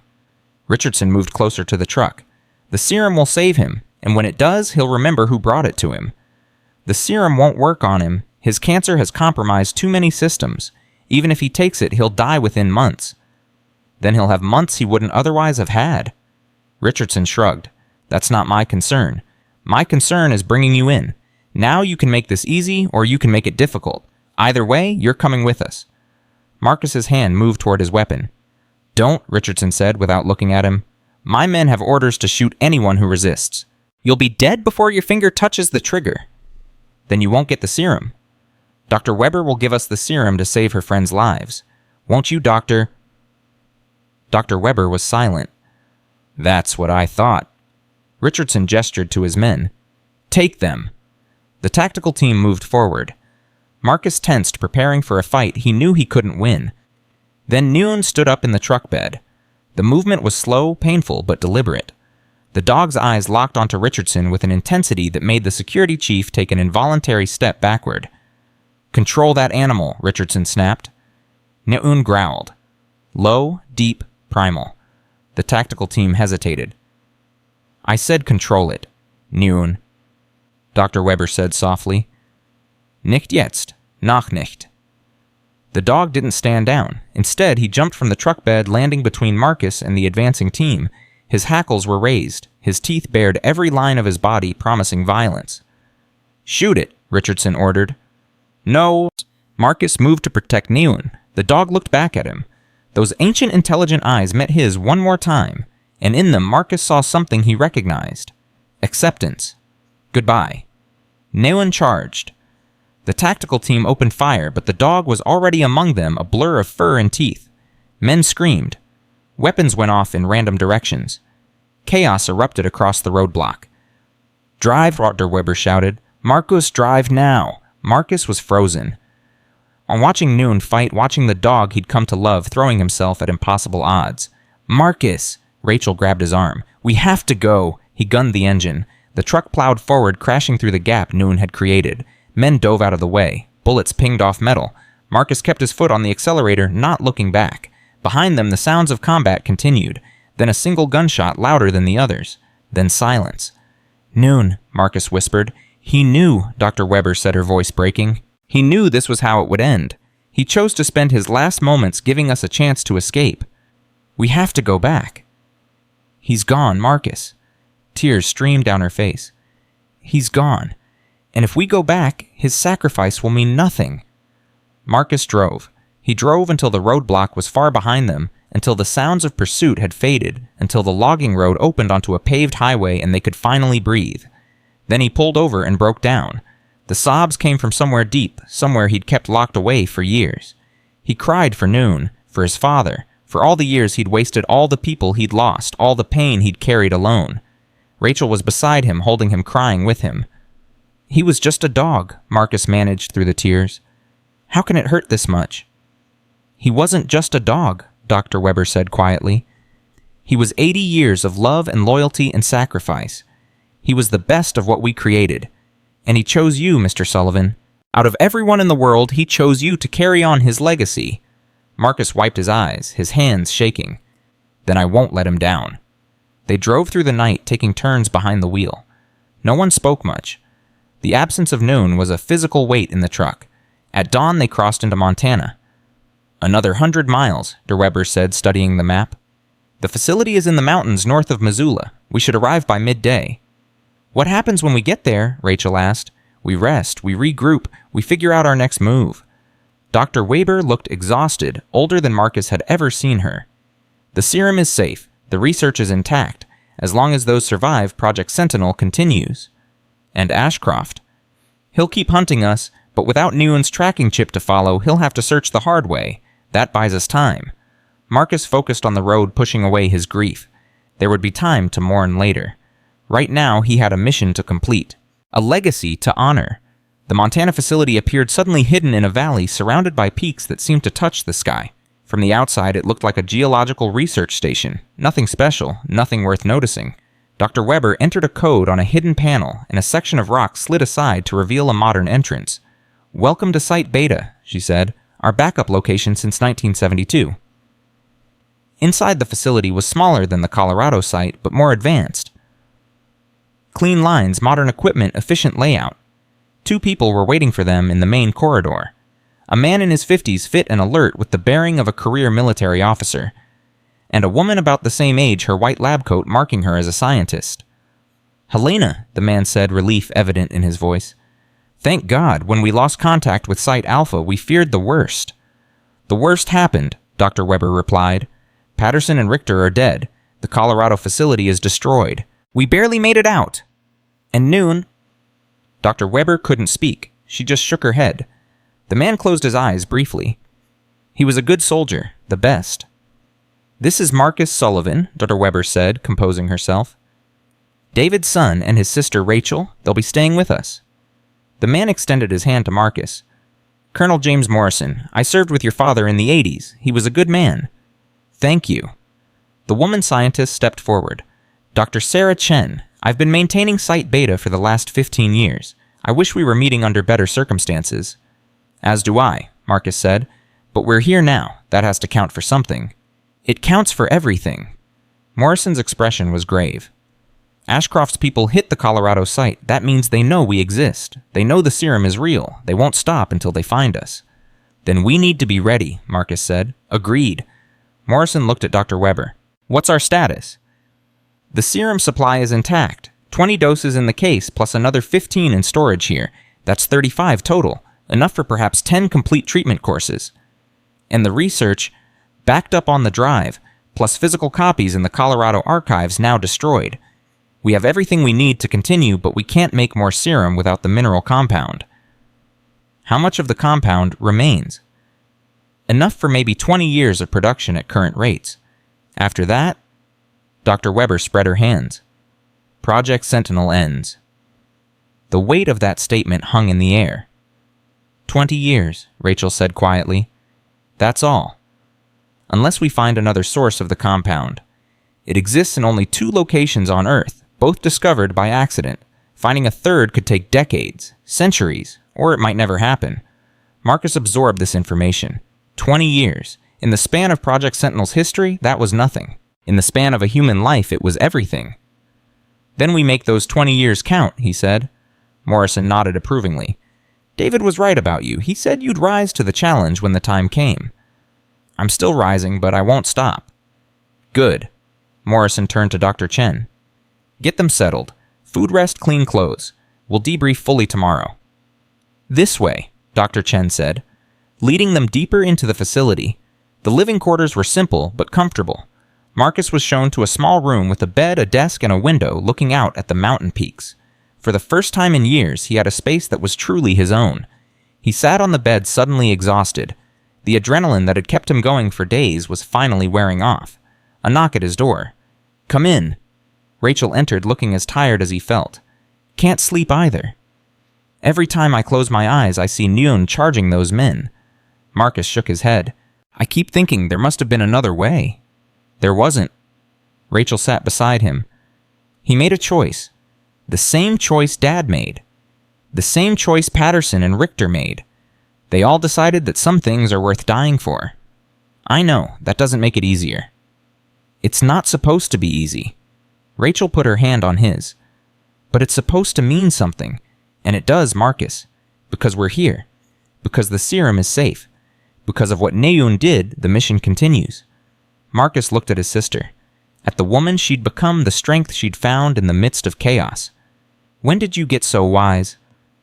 "I've always been the smart one." She smiled slightly.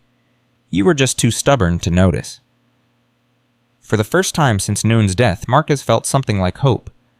"Get some sleep," Rachel said, standing. "We've got a lot of work to do tomorrow." "Rachel." He stopped her at the door. "Thank you for believing me, for coming with me, for being here." "That's what family is for." She paused. "Dad would be proud of you, Marcus. I know I am." She left, closing the door softly behind her. Marcus lay back on the bed, staring at the ceiling. His body ached. His heart ached. But somewhere underneath the pain, something new was growing. Purpose, direction, the beginning of a path he'd never imagined walking. He closed his eyes and for the first time in years slept without nightmares. The next morning, Marcus found Dr. Webber in the facility's main laboratory. She was examining the metal case, checking each vial of serum with meticulous care. "How are you feeling?" he asked. Old?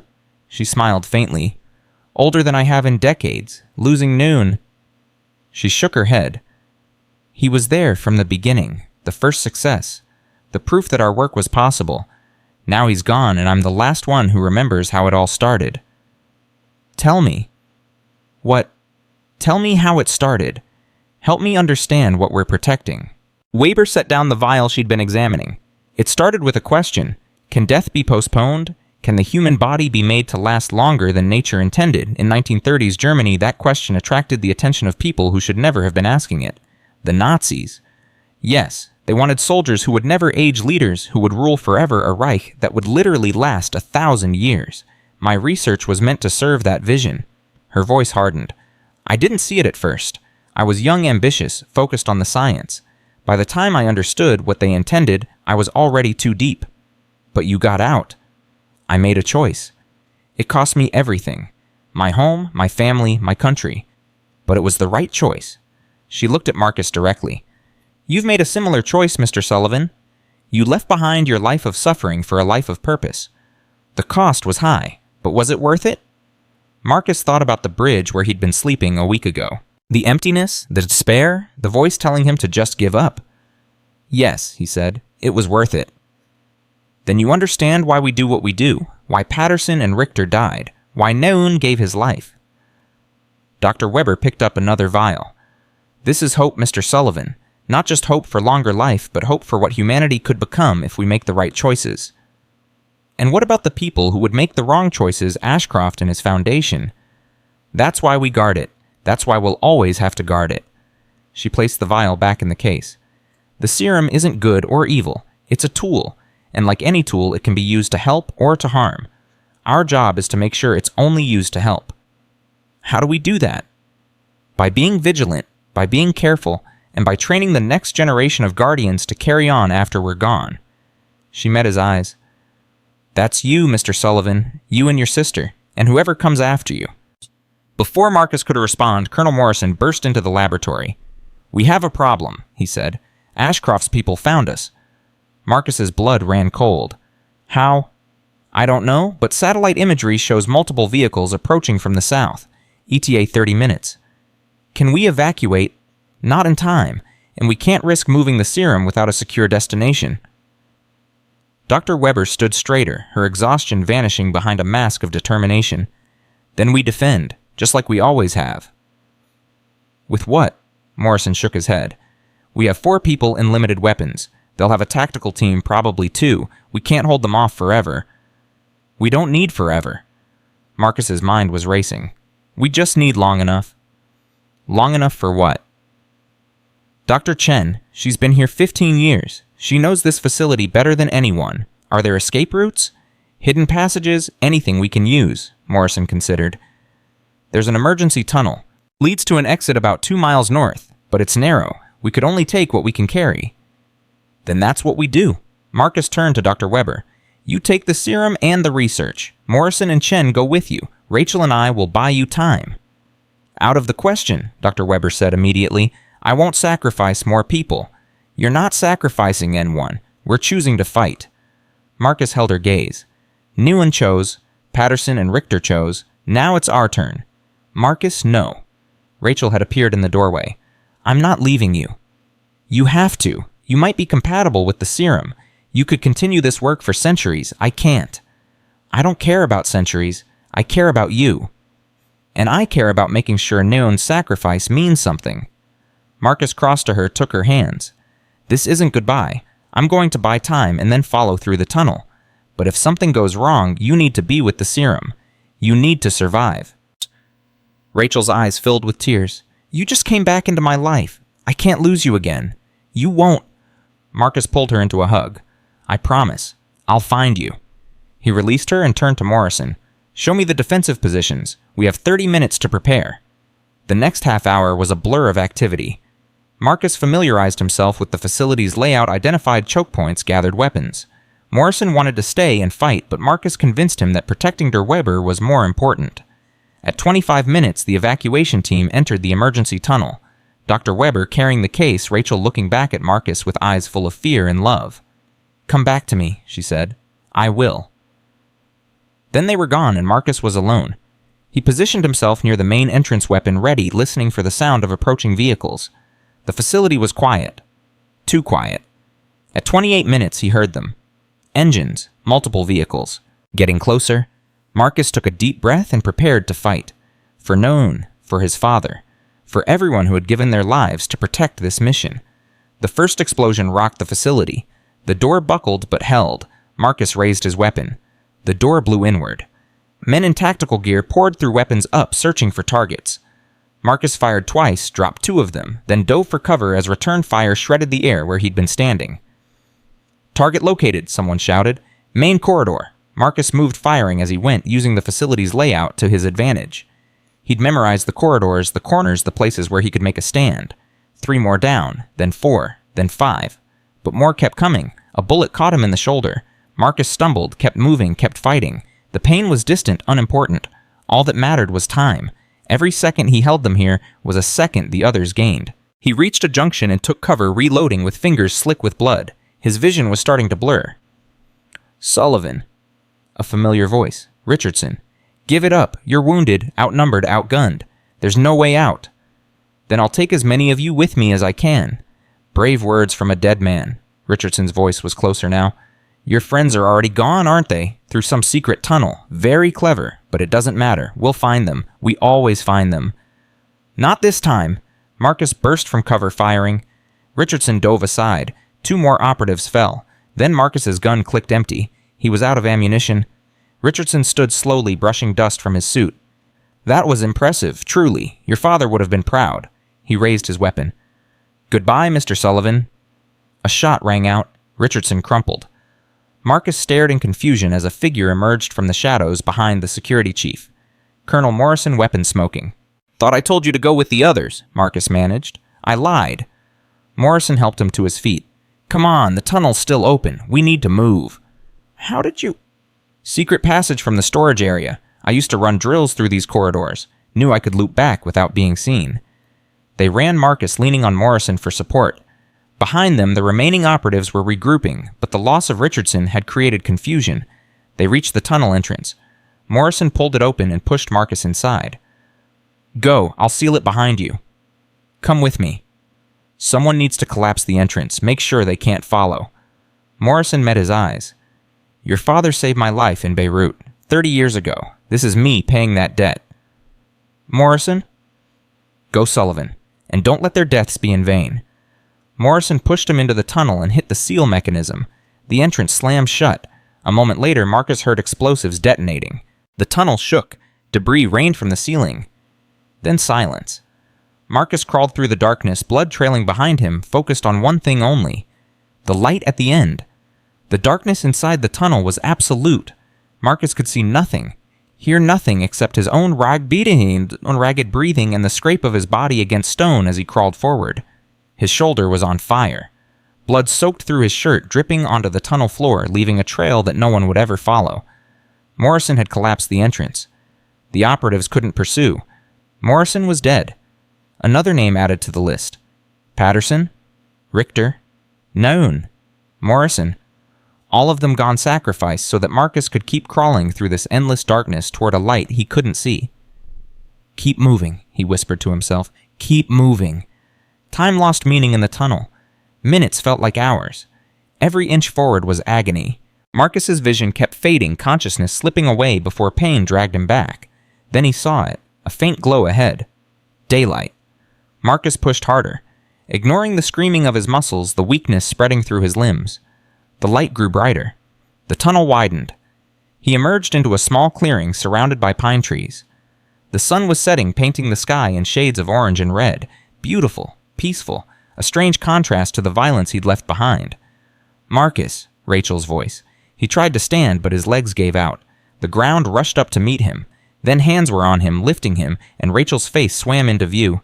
"Oh God, you're bleeding! Helena, he's hurt!" Dr. Webber appeared beside her.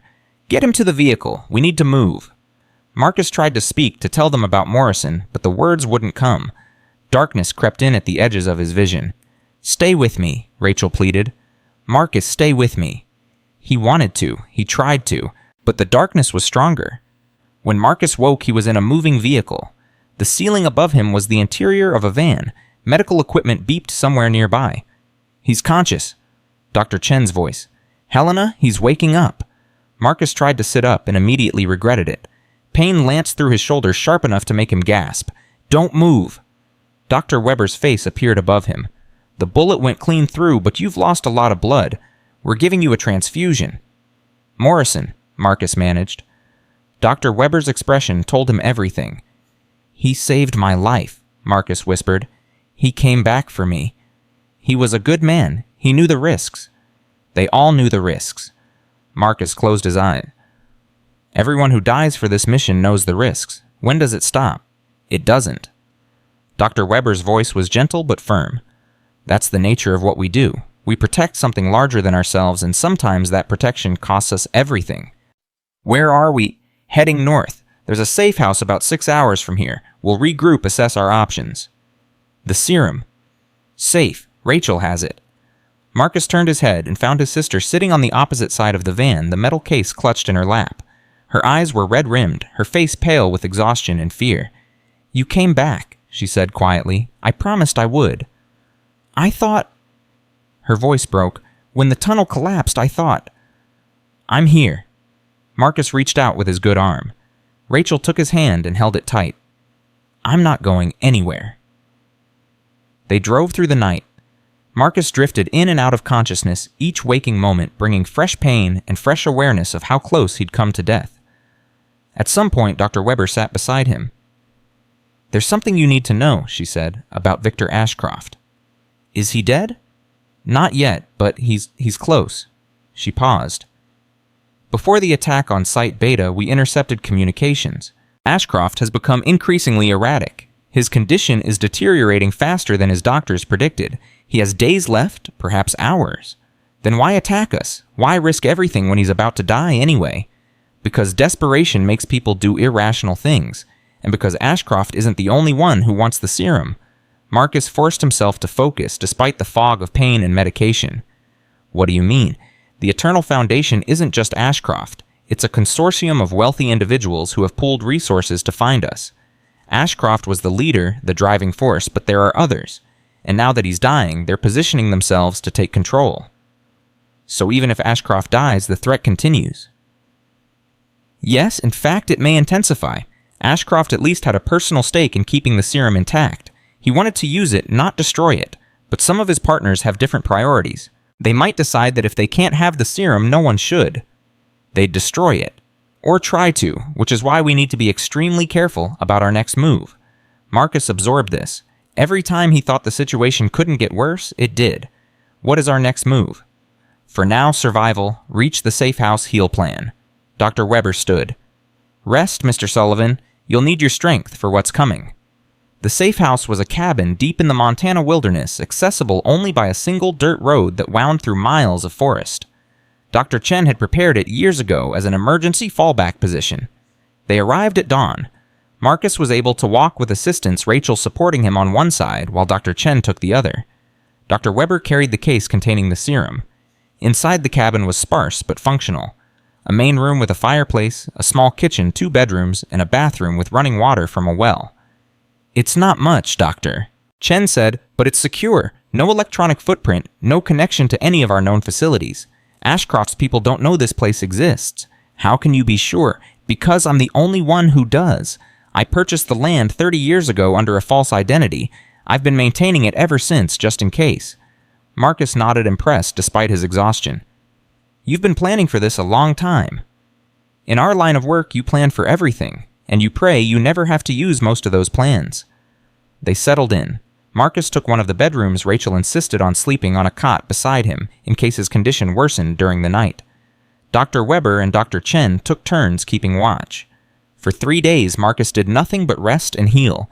His body slowly recovered the bullet wound, closing his strength returning. But his mind couldn't find the same peace. Every night he dreamed of Noon, of the dog charging into a hail of bullets, of those intelligent eyes meeting his one last time before turning toward the enemy. Every night he woke up calling Noon's name. On the 4th morning, Rachel found him sitting on the cabin's small porch staring at the sunrise. "Couldn't sleep either," she asked, sitting beside him. "I keep seeing them, everyone we've lost." That doesn't go away. Trust me. Marcus looked at his sister. You've lost people. Not like this, but I've lost friends to cancer, to accidents, to the slow erosion of time. Rachel wrapped her arms around herself against the morning chill. When Mom died, I thought that was the worst thing I'd ever feel. Now you know there's always something worse. Yeah. She was quiet for a moment. I've been thinking about what you said, about the serum, about me possibly being compatible. And I don't know if I want it. She shook her head. I know that sounds crazy. The chance to live for centuries, to see the future, to be part of something that spans generations. But the cost is watching everyone else die.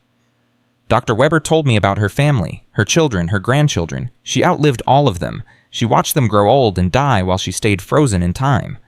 Rachel's voice caught. I don't know if I could do that. I don't know if I'm strong enough. You don't have to decide now. I know, but I can't stop thinking about it. She turned to face him. What about you? If the serum could work on you, would you take it? Marcus considered the question carefully. A week ago, he would have said yes without hesitation. The chance to escape his broken body, his broken mind. To have decades, centuries to make up for all the years he'd wasted. But now, I don't know, he admitted. I've spent so long just trying to survive each day. The idea of centuries of days. He shook his head. It's overwhelming. Maybe that's the point. Maybe we're not supposed to live that long. Maybe mortality is what gives life meaning. Dr. Webber would disagree. Dr. Webber has had 80 years to make peace with her choice. We've had 4 days. They sat in silence, watching the sun climb higher. Whatever you decide, Marcus said finally. I'll support you. Whatever I decide, I hope you'll do the same. We're family, Marcus. That's what family does. Later that morning, Dr. Webber called them all together. We need to discuss our future, she said. The immediate threat has passed, but we can't stay here indefinitely. We need a long-term plan. What are our options? Dr. Chen asked. The Colorado facility is gone. Site Beta is compromised. That leaves us with no permanent base of operations and limited resources. Dr. Webber set the metal case on the table. The serum is intact, but we have no way to produce more without access to the mineral compound. How much compound is left at Site Beta? Enough for perhaps 15 years of production at normal rates. But Site Beta is crawling with Ashcroft's people. Returning there is impossible. So we have what's in that case, Marcus said. And that's it? For now, yes, 20 doses of serum and the complete research archive. What about finding another source of the compound? We've searched for 80 years. The only known deposits are in Colorado and Montana. Finding a third would require resources we don't have. Rachel leaned forward. What if we approach this differently instead of trying to hide the serum? What if we went public? Everyone stared at her. Think about it, she continued. The Eternal Foundation has been hunting you in secret because you've been hiding in secret. What if you took that advantage away? What if the world knew the serum existed? The chaos would be unimaginable, Dr. Webber said. Nations would go to war over access. The wealthy would try to monopolize it. The poor would riot in the streets. Maybe. Or maybe if the information was released carefully with proper context, people would understand the need for controlled distribution. You're talking about changing human society fundamentally. Isn't that inevitable anyway? Rachel pressed. The serum exists. Eventually someone will develop something similar. The question isn't whether the secret gets out. The question is whether it gets out on our terms or someone else's. Dr. Chen shook her head.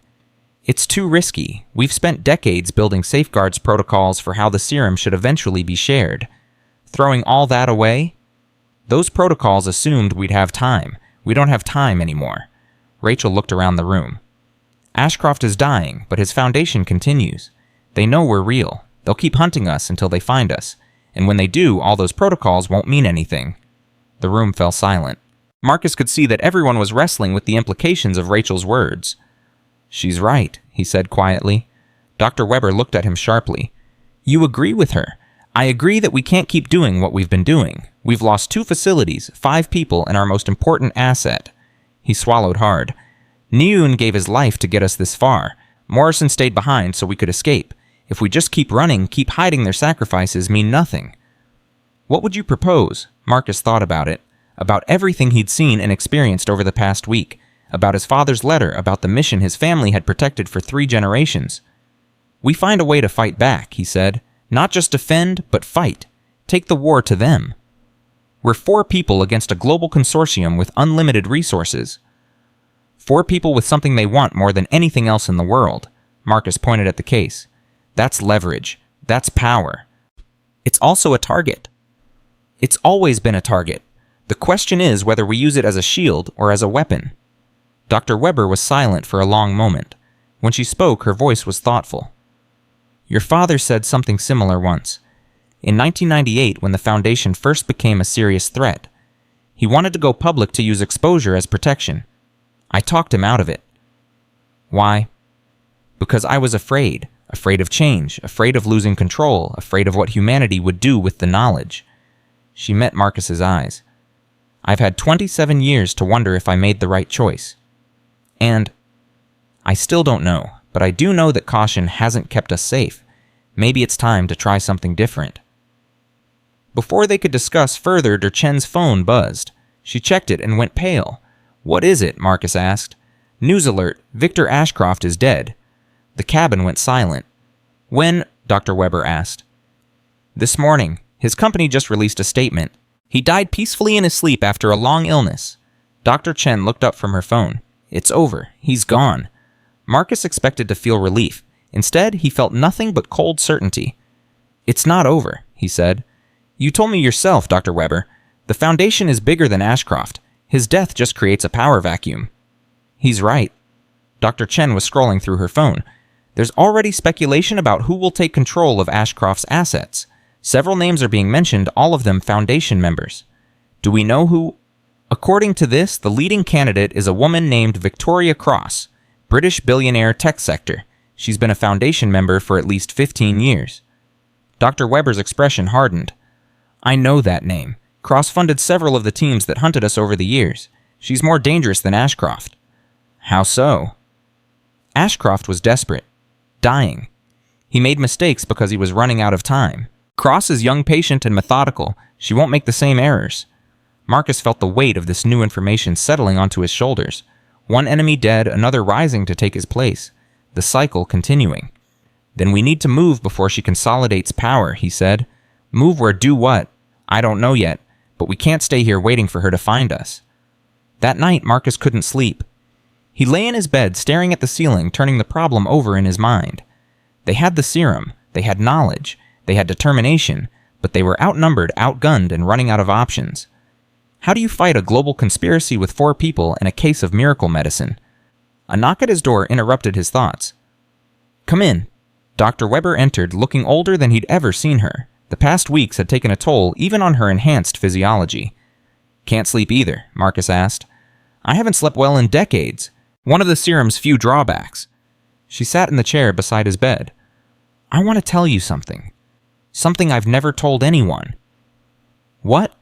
The serum, the formula. It's incomplete. Marcus sat up, ignoring the twinge in his shoulder. What do you mean? What we've been producing, what's in that case, it works. It extends life, slows aging, enhances cognition, but it's not the final version. It's a prototype. There's something better. There's something more. The original research, the work I did in Germany before I defected it, wasn't just about extending life. It was about perfecting human biology, eliminating disease, enhancing healing, pushing the human body to its theoretical maximum. Why didn't you complete it? Because I was afraid of what it would mean. The prototype already creates people who live for centuries. The complete formula would create something else entirely, something that might not be human anymore. Marcus absorbed this. Does the Foundation know? They know the serum exists, they don't know it's incomplete. They think what we have is the final product. Why are you telling me this? Dr. Webber met his eyes. Because I've spent 80 years protecting a half-finished dream, and now with everything falling apart, I'm starting to wonder if that was the right choice. You want to complete it? I want to consider it. The complete formula might be what we need to truly protect ourselves, to fight back against the Foundation, to change the balance of power. Or it might create something worse than anything we're fighting against. Yes, that's the risk. She stood. I'm not asking you to decide anything tonight. I'm just asking you to think about it, because whatever we do next, you need to know all the options. She left, closing the door softly behind her. Marcus lay back down, his mind spinning with new possibilities and new fears. An incomplete formula, a path to something beyond human. A weapon that could save them or destroy them. The weight of it pressed down on him until finally, mercifully, exhaustion claimed him, and he slept. Morning brought a development none of them expected. Dr. Chen's phone rang at 7 a.m. She answered, listened, and her face went through a series of expressions: surprise, confusion, suspicion, before settling on something like hope. "Who was that?" Dr. Webber asked when she hung up. "Someone claiming to represent Victoria Cross." The name landed like a bomb. "How did they get this number, Doc?" "I don't know, but they want to talk. They're offering a meeting." "It's a trap," Marcus said immediately. "Probably, but listen to what they said." Dr. Chen took a breath. "Cross wants to negotiate. She says the Foundation has spent too much blood and treasure hunting us. She wants to discuss a peaceful resolution." "After everything they've done, after the people they've killed?" "I'm just telling you what they said. The meeting would be on neutral ground, just Cross and one associate, no tactical teams, no weapons." Dr. Webber's expression was unreadable. "What do they want in exchange for peace?"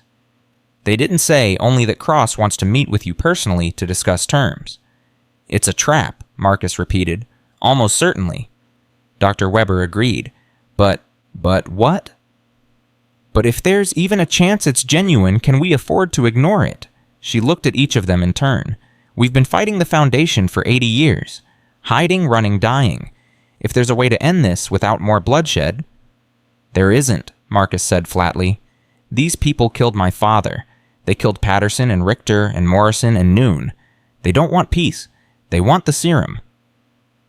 "I know, but Victoria Cross isn't Victor Ashcroft. She's pragmatic, patient. She might genuinely believe that negotiation is more efficient than continued conflict. Or she might believe that a meeting is an efficient way to capture us all at once." "Yes, that's possible too," Rachel spoke up. "What if we controlled the terms? What if we chose the location, set the conditions, made it impossible for them to spring a trap? We don't have the resources to secure any location against a determined assault." "We might not need resources." Rachel's eyes were bright with sudden inspiration. "We need witnesses. What if we held the meeting somewhere public? Somewhere with cameras, with crowds, with too many variables for them to control?" Dr. Chen was nodding slowly. "It could work. Cross wouldn't risk exposure by attacking us in public. The Foundation has survived this long by staying in the shadows. And if she refuses, then we know it was a trap all along and we've lost nothing." Marcus wanted to object, but he couldn't find the flaw in the logic. A public meeting minimized risk. If Cross was genuine, they might find a path forward. If she wasn't, they'd know for certain. "Where?" he asked finally. "Somewhere neutral, somewhere neither side controls." Rachel thought for a moment. "What about Chicago? My former firm has connections there. I know the city, the layout, and it's far enough from both Montana and Cross's base of operations that neither side has a home field advantage." "Chicago, Dr. Webber mused. "Busy, crowded, impossible to completely surveil." She nodded slowly. "It could work?" "Are we actually considering this?" Marcus asked. "Walking into a meeting with the enemy." "We're considering all options. That's what survivors do." The decision was made within the hour. Dr. Chen would contact Cross's representative and propose the meeting. Public location, limited attendees, neutral ground. The response came faster than anyone expected. Victoria Cross agreed to every condition. "She's too eager," Marcus said when they received the confirmation. "This doesn't feel right." "I agree," Dr. Webber admitted. "But we're committed now. Backing out would show weakness. So we walk into a trap with our eyes open.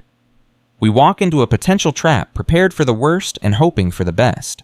She met his eyes. "That's been our strategy for 80 years. It's kept us alive this long." They left for Chicago the next morning. The drive took 2 days with stops at motels along the way. Marcus and Rachel took turns driving while Dr. Webber and Dr. Chen worked on contingency plans. "If this goes wrong," Dr. Webber told Marcus during one of their planning sessions, "I need you to take the case and run. Don't stop. Don't look back. Just get the serum somewhere safe. And leave you behind. If necessary, yes, the serum matters more than any of us. Your father understood that. I need you to understand it too. I understand it. I don't accept it. Then we'll have to hope it doesn't come to that." They reached Chicago on a gray afternoon, the city's skyline looming against a clouded sky. Rachel directed them to a parking garage near the meeting location, a coffee shop in the heart of downtown surrounded by office buildings and foot traffic. "The meeting is at 4 p.m., Dr. Chen confirmed. "Cross and one associate, you and me, Helena. Marcus and Rachel stay nearby as backup." "I should be in that room," Marcus said. "You're too recognizable. Cross's people have been hunting you for a week. If they see you, they'll know we're not trusting the process." "We're not trusting the process." "No, but we don't need them to know that."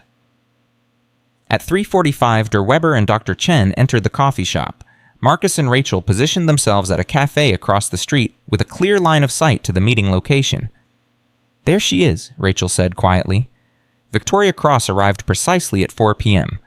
Tall, elegant, moving with the confidence of someone who owned every room she entered. Her associate was a young man in a suit carrying a briefcase. "She's beautiful," Rachel observed. "She's a killer," Marcus replied. "Don't forget that." They watched as Cross entered the coffee shop, greeted Dr. Weber, and sat down at a corner table. The conversation was too far away to hear, but Marcus studied body language, looking for any sign of deception or threat. For 30 minutes, nothing happened. Cross talked. Dr. Weber responded. The associate took notes. It looked for all the world like a normal business meeting. Then Cross reached into her briefcase and pulled out a folder. Dr. Weber took it, opened it, and Marcus saw something he'd never seen on her face before. Shock. Complete, absolute shock. "Something's wrong," Rachel said. "What did she show her?" Dr. Weber was standing now, her chair knocked backward. Dr. Chen was on her feet too, hand moving toward the weapon, concealed under her jacket. Cross remained seated, calm hands raised in a gesture of peace. "We need to get in there," Marcus said. "Wait, look." Dr. Weber was sitting back down. Whatever had shocked her, she was getting it under control. She picked up the folder again, studied its contents more carefully. Then she nodded. The meeting continued for another 15 minutes. When it ended, Cross shook Dr. Weber's hand and left with her associate. Dr. Weber and Dr. Chen remained at the table for several minutes longer, talking intensely. Finally, they emerged. Marcus met them halfway across the street. "What happened? What did she show you?" Dr. Weber's face was pale, her expression troubled. "Not here. We need to get somewhere private." They drove to a hotel on the outskirts of the city where Dr. Chen had reserved a suite under a false name. Only when the door was locked and the curtains drawn did Dr. Weber finally speak. "Cross showed me something key," she said. "Something I never expected." "Daddy?" "What?" Dr. Weber reached into her pocket and pulled out several photographs. Old photographs, black and white, clearly from decades ago. "These are from 1945, the final days of my research in Germany just before I defected." Marcus looked at the photographs. Scientists in lab coats, equipment, documents, and in one photo, standing beside a younger version of Dr. Weber, a woman he didn't recognize. "Who is that?" "Her name was Ingrid Hoffman. She was my closest colleague, my dearest friend. When I defected, I believed she had been killed by the Nazis for helping me escape."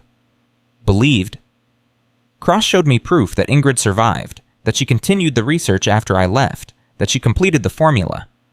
The room went silent. "The complete formula," Marcus breathed. "It exists."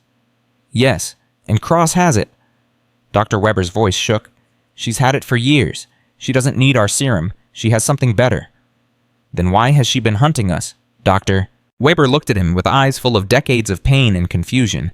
"Because according to Cross, we've been working against each other when we should have been working together. Because Ingrid Hoffman didn't just complete the formula." She paused, and when she spoke again, her words changed everything.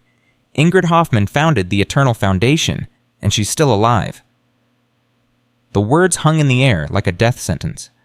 Ingrid Hoffman, alive, the founder of everything they'd been fighting against for 80 years. "That's impossible," Dr. Chen said, breaking the stunned silence. "You told us she died in 1945. "I believed she did." Dr. Weber's hands were trembling. "The reports said the Nazis executed her for helping me escape. I mourned her for decades. I named my first daughter after her." "Then Cross is lying," Marcus said. "This is manipulation. She's trying to destabilize you." "The photographs don't lie." Dr. Weber spread them across the table. "Look at this one. Taken in 1962, and this one 1985, and this." She held up the final image. "This was taken 3 months ago." Marcus studied the photographs. The same woman in each aging slowly across the decades, just like Dr. Webber herself. In the most recent image, she looked to be in her 70s, elegant and composed, standing beside Victoria Cross. She took the serum, Rachel said quietly. The complete formula. She didn't just take it, she perfected it. Dr. Webber's voice cracked. Everything I've done, everything I've sacrificed, she was doing the same thing, but better, more successfully. Why didn't she contact you? Marcus demanded. If she survived, if she continued the research, why let you believe she was dead? I don't know. Cross said Ingrid wants to explain herself. She wants to meet. Another trap. Perhaps, but Marcus... Dr. Webber looked at him with eyes full of decades of pain. Ingrid was more than my colleague. She was the sister I never had. If there's even a chance she's alive that I could see her again. Helena. Dr. Chen's voice was gentle but firm. We can't make decisions based on emotion. Too much is at stake. I know, but I also know that I've spent 80 years fighting an enemy I didn't understand. Now I have a chance to understand. Can I really walk away from that?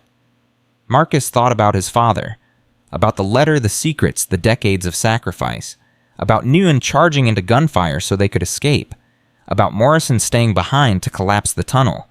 Everyone who had died for this mission had done so, believing they were protecting humanity from people who would abuse the serum. But what if the truth was more complicated? What if the enemy wasn't what they'd always believed? Where does Cross want us to meet, Ingrid? He asked. Dr. Webber met his eyes. Switzerland. Ingrid's compound in the Alps. Cross says it's completely secure, completely private. A place where we can talk without interference. And you believe her. I don't know what to believe anymore, but I know I can't spend the rest of my life, however long that is, wondering what might have been. The decision was made within hours. They would go to Switzerland, they would meet Ingrid Hoffman, and they would finally learn the truth. The flight from Chicago to Geneva took 9 hours. Marcus spent most of it staring out the window, watching the clouds roll beneath them like a frozen ocean. Rachel sat beside him, equally quiet. Since learning about Ingrid, she'd been withdrawn, processing the implications. What are you thinking? Marcus finally asked. I'm thinking about choices. Rachel turned to face him. Dr. Webber chose to defect to protect the serum, to spend 80 years in hiding. Ingrid chose to stay to complete the research, to build an organization that would hunt her former friend. Same starting point, completely different paths. And you're wondering which one was right. I'm wondering if either of them was right, or if both of them were just doing what they thought was necessary. Does it matter? I think it does, because we're about to make our own choice. Whatever happens in Switzerland, whatever we learn, we're going to have to decide what to do next, and I want to make sure we choose for the right reasons. Marcus nodded slowly. Dad's letter said to trust myself, that I was meant for something greater than I knew. But he also spent 30 years serving Dr. Webber's vision. What if her vision was wrong? Then maybe it's time for a new vision. Rachel squeezed his hand. Whatever happens, we face it together. That's what family does. They landed in Geneva at dawn and were met by a convoy of black vehicles. Victoria Cross was waiting beside the lead car. Dr. Webber, she said smoothly, thank you for coming. Ingrid is very eager to see you. I'm sure she is. Dr. Webber's voice was cold.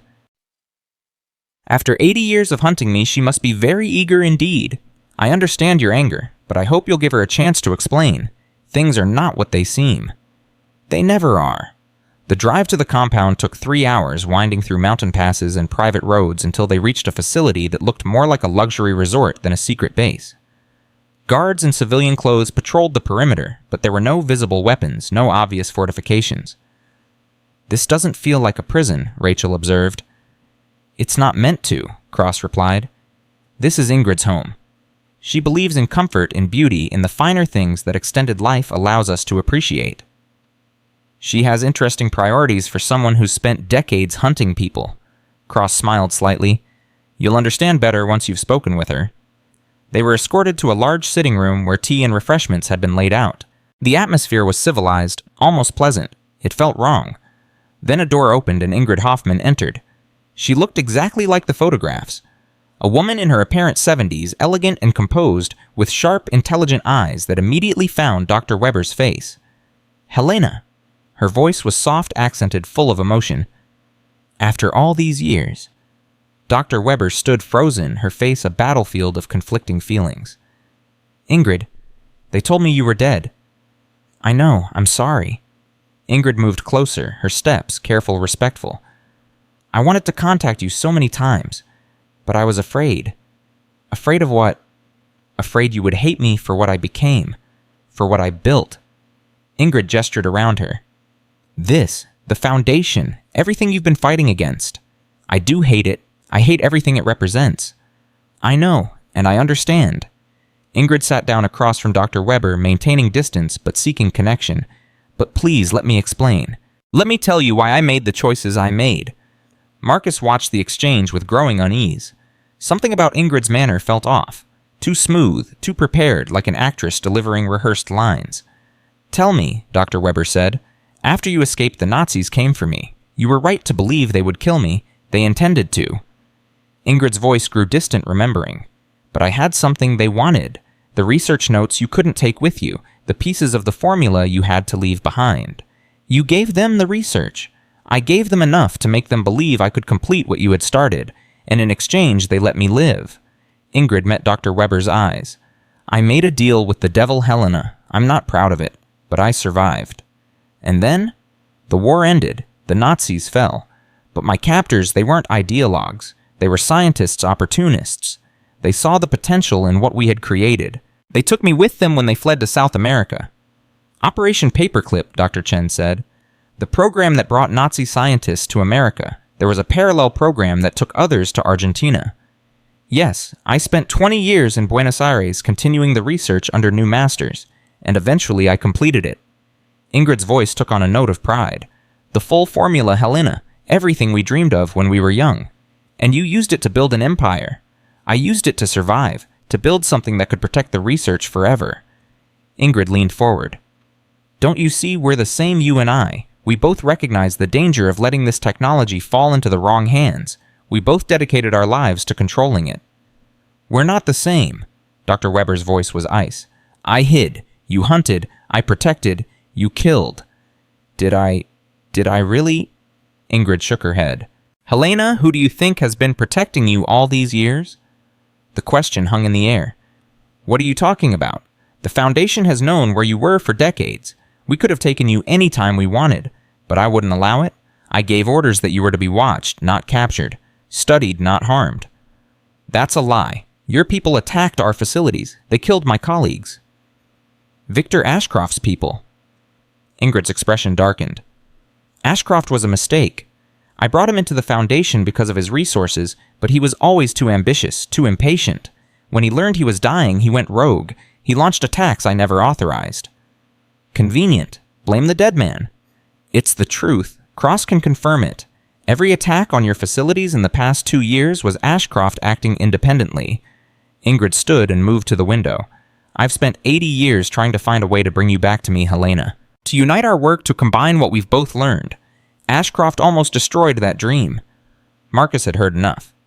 This is insane, he said, stepping forward. You expect us to believe that you've been protecting Dr. Webber while simultaneously building an organization dedicated to obtaining immortality for the wealthy, that you're somehow the hero of this story. Ingrid turned to face him. You must be David Sullivan's son. You have his eyes and his temper. You knew my father. I knew of him, the guardian, Helena's protector in America. Ingrid smiled sadly. He was killed by Ashcroft's people, you know, against my explicit orders. When I found out, I was furious. I had Ashcroft's team lead executed. That doesn't bring my father back. No, it doesn't. Ingrid moved closer to Marcus, studying him. You've lost so much because of this conflict. Your father, your friends, that remarkable dog. She shook her head. None of it was necessary. None of it should have happened. Then why did it? Because we've been fighting each other when we should have been working together, because Helena and I let fear and misunderstanding separate us for 80 years. Ingrid turned back to Dr. Webber. But it's not too late. We can still fix this. We can still unite. Dr. Webber had been silent, her expression unreadable. Now she spoke, her voice heavy with decades of weariness. Unite, help us. Combine our research, your prototype with my complete formula. Together we could create something neither of us could achieve alone. Ingrid's eyes were bright with possibility. We could control the rollout of the technology, decide together who receives it and when. End the secrecy, the conflict, the endless hiding. You want to share the serum? Eventually, yes, in a controlled, responsible way, not hoarded by the wealthy, not restricted to the few, available to everyone who qualifies. And who decides who qualifies? We do, together, using criteria we develop jointly. Medical need, social contribution, ethical standing. Ingrid spread her hands. Helena, this is what we dreamed of when we were young. A way to improve humanity, to extend life, to eliminate the suffering of mortality. We can finally make it real. Dr. Webber was quiet for a long moment. Marcus could see her wrestling with the offer, with the possibility of finally achieving what she'd worked toward for so long. And if I refuse, then nothing changes. You go back to hiding, I go back to searching, and we continue this dance until one of us dies for real. Ingrid's voice softened. But please, Helena, don't refuse. Not out of pride, not out of anger. Give me a chance to prove that I'm sincere. Dr. Webber looked at Marcus, at Rachel, at Dr. Chen, seeking guidance, seeking support. Marcus didn't know what to say. Everything Ingrid had told them could be true, or it could be an elaborate manipulation. There was no way to know for certain. But he thought about Noon, about the dog who had chosen him, who had given his life so that Marcus could be standing here in this moment. What would Noon do? Trust your instincts, he thought. That's what Noon did. Dr. Weber, Marcus said slowly, this is your decision, but whatever you choose, we're with you. Dr. Weber nodded. She turned back to Ingrid. I need time. I can't make a decision like this in a single conversation. Of course. Ingrid seemed genuinely pleased. Stay here as long as you need. You're my guests, not my prisoners. Walk the grounds, think, discuss among yourselves. I'll answer any questions you have. And if we decide to leave, then you leave, with my blessing and my protection. Ingrid met her old friend's eyes. I've waited 80 years, Helena. I can wait a little longer. They were shown to a suite of rooms overlooking the mountains, luxurious, comfortable, and almost certainly monitored. Marcus swept for bugs and found 3, which he disabled. What do you think? Rachel asked when they were finally alone. I think she's telling the truth, Dr. Chen said, at least about some of it. The timeline matches what we know. The Foundation's attacks did become more aggressive after Ashcroft's diagnosis. That doesn't mean we can trust her. No, but it means we should consider her offer seriously. Dr. Webber stood at the window, staring at the mountains. I've spent my entire life protecting the serum from people like the Foundation, and now I'm being asked to join with them. Not join, Marcus said. Partner, there's a difference. Is there? If we combine our research with hers, we lose control. We become dependent on her resources, her organization, her vision. But we also gain protection, legitimacy, the ability to actually do what we've always claimed to want, to share the serum responsibly. At what cost? That was the question. The cost of partnership with someone who had spent decades building exactly the kind of power structure they'd always feared. The next 3 days were a blur of conversations, negotiations, and quiet contemplation.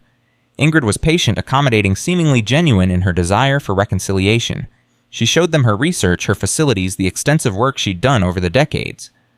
The complete formula was everything she'd claimed, a perfected version of the serum that eliminated most of the side effects while enhancing its benefits. With this, we could treat thousands, she explained. Eventually millions. A gradual rollout, carefully managed, available to people based on need rather than wealth.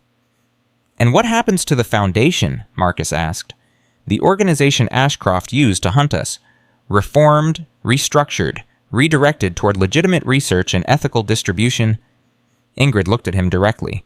I won't pretend the Foundation hasn't done terrible things, but organizations can change, people can change. Can they? You did. 3 weeks ago, you were living under a bridge, ready to give up on everything. Now you're standing in the Swiss Alps, helping to decide the future of human longevity. Ingrid smiled. If that isn't change, I don't know what is. On the 4th day, Dr. Webber made her decision. They gathered in the sitting room where they'd first met Ingrid. Marcus could feel the weight of history pressing down on the moment. Whatever happened next would shape the future for generations. I've thought about your offer, Dr. Webber said. I've considered every angle, every possibility, every risk. And I've decided to accept, conditionally. Ingrid's face lit up with hope. What conditions? First, full transparency. Every piece of research, every decision, every distribution must be documented and available for review. Agreed. Second, an independent ethics board. not controlled by either of us, but by neutral parties or coalities who can evaluate candidates objectively. Reasonable. Agreed. Third, Marcus Sullivan and his sister become full partners in this endeavor, with equal say in major decisions. Ingrid hesitated for the first time. That's unexpected. It's non-negotiable. Marcus represents a new generation untainted by our history of conflict. Rachel has skills and perspectives we both lack. If this partnership is going to succeed, it needs fresh blood.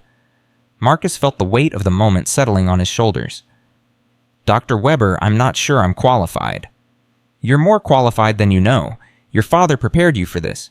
Neun chose you for this. I'm simply recognizing what was already true. Ingrid studied Marcus for a long moment. Whatever she saw seemed to satisfy her. Agreed.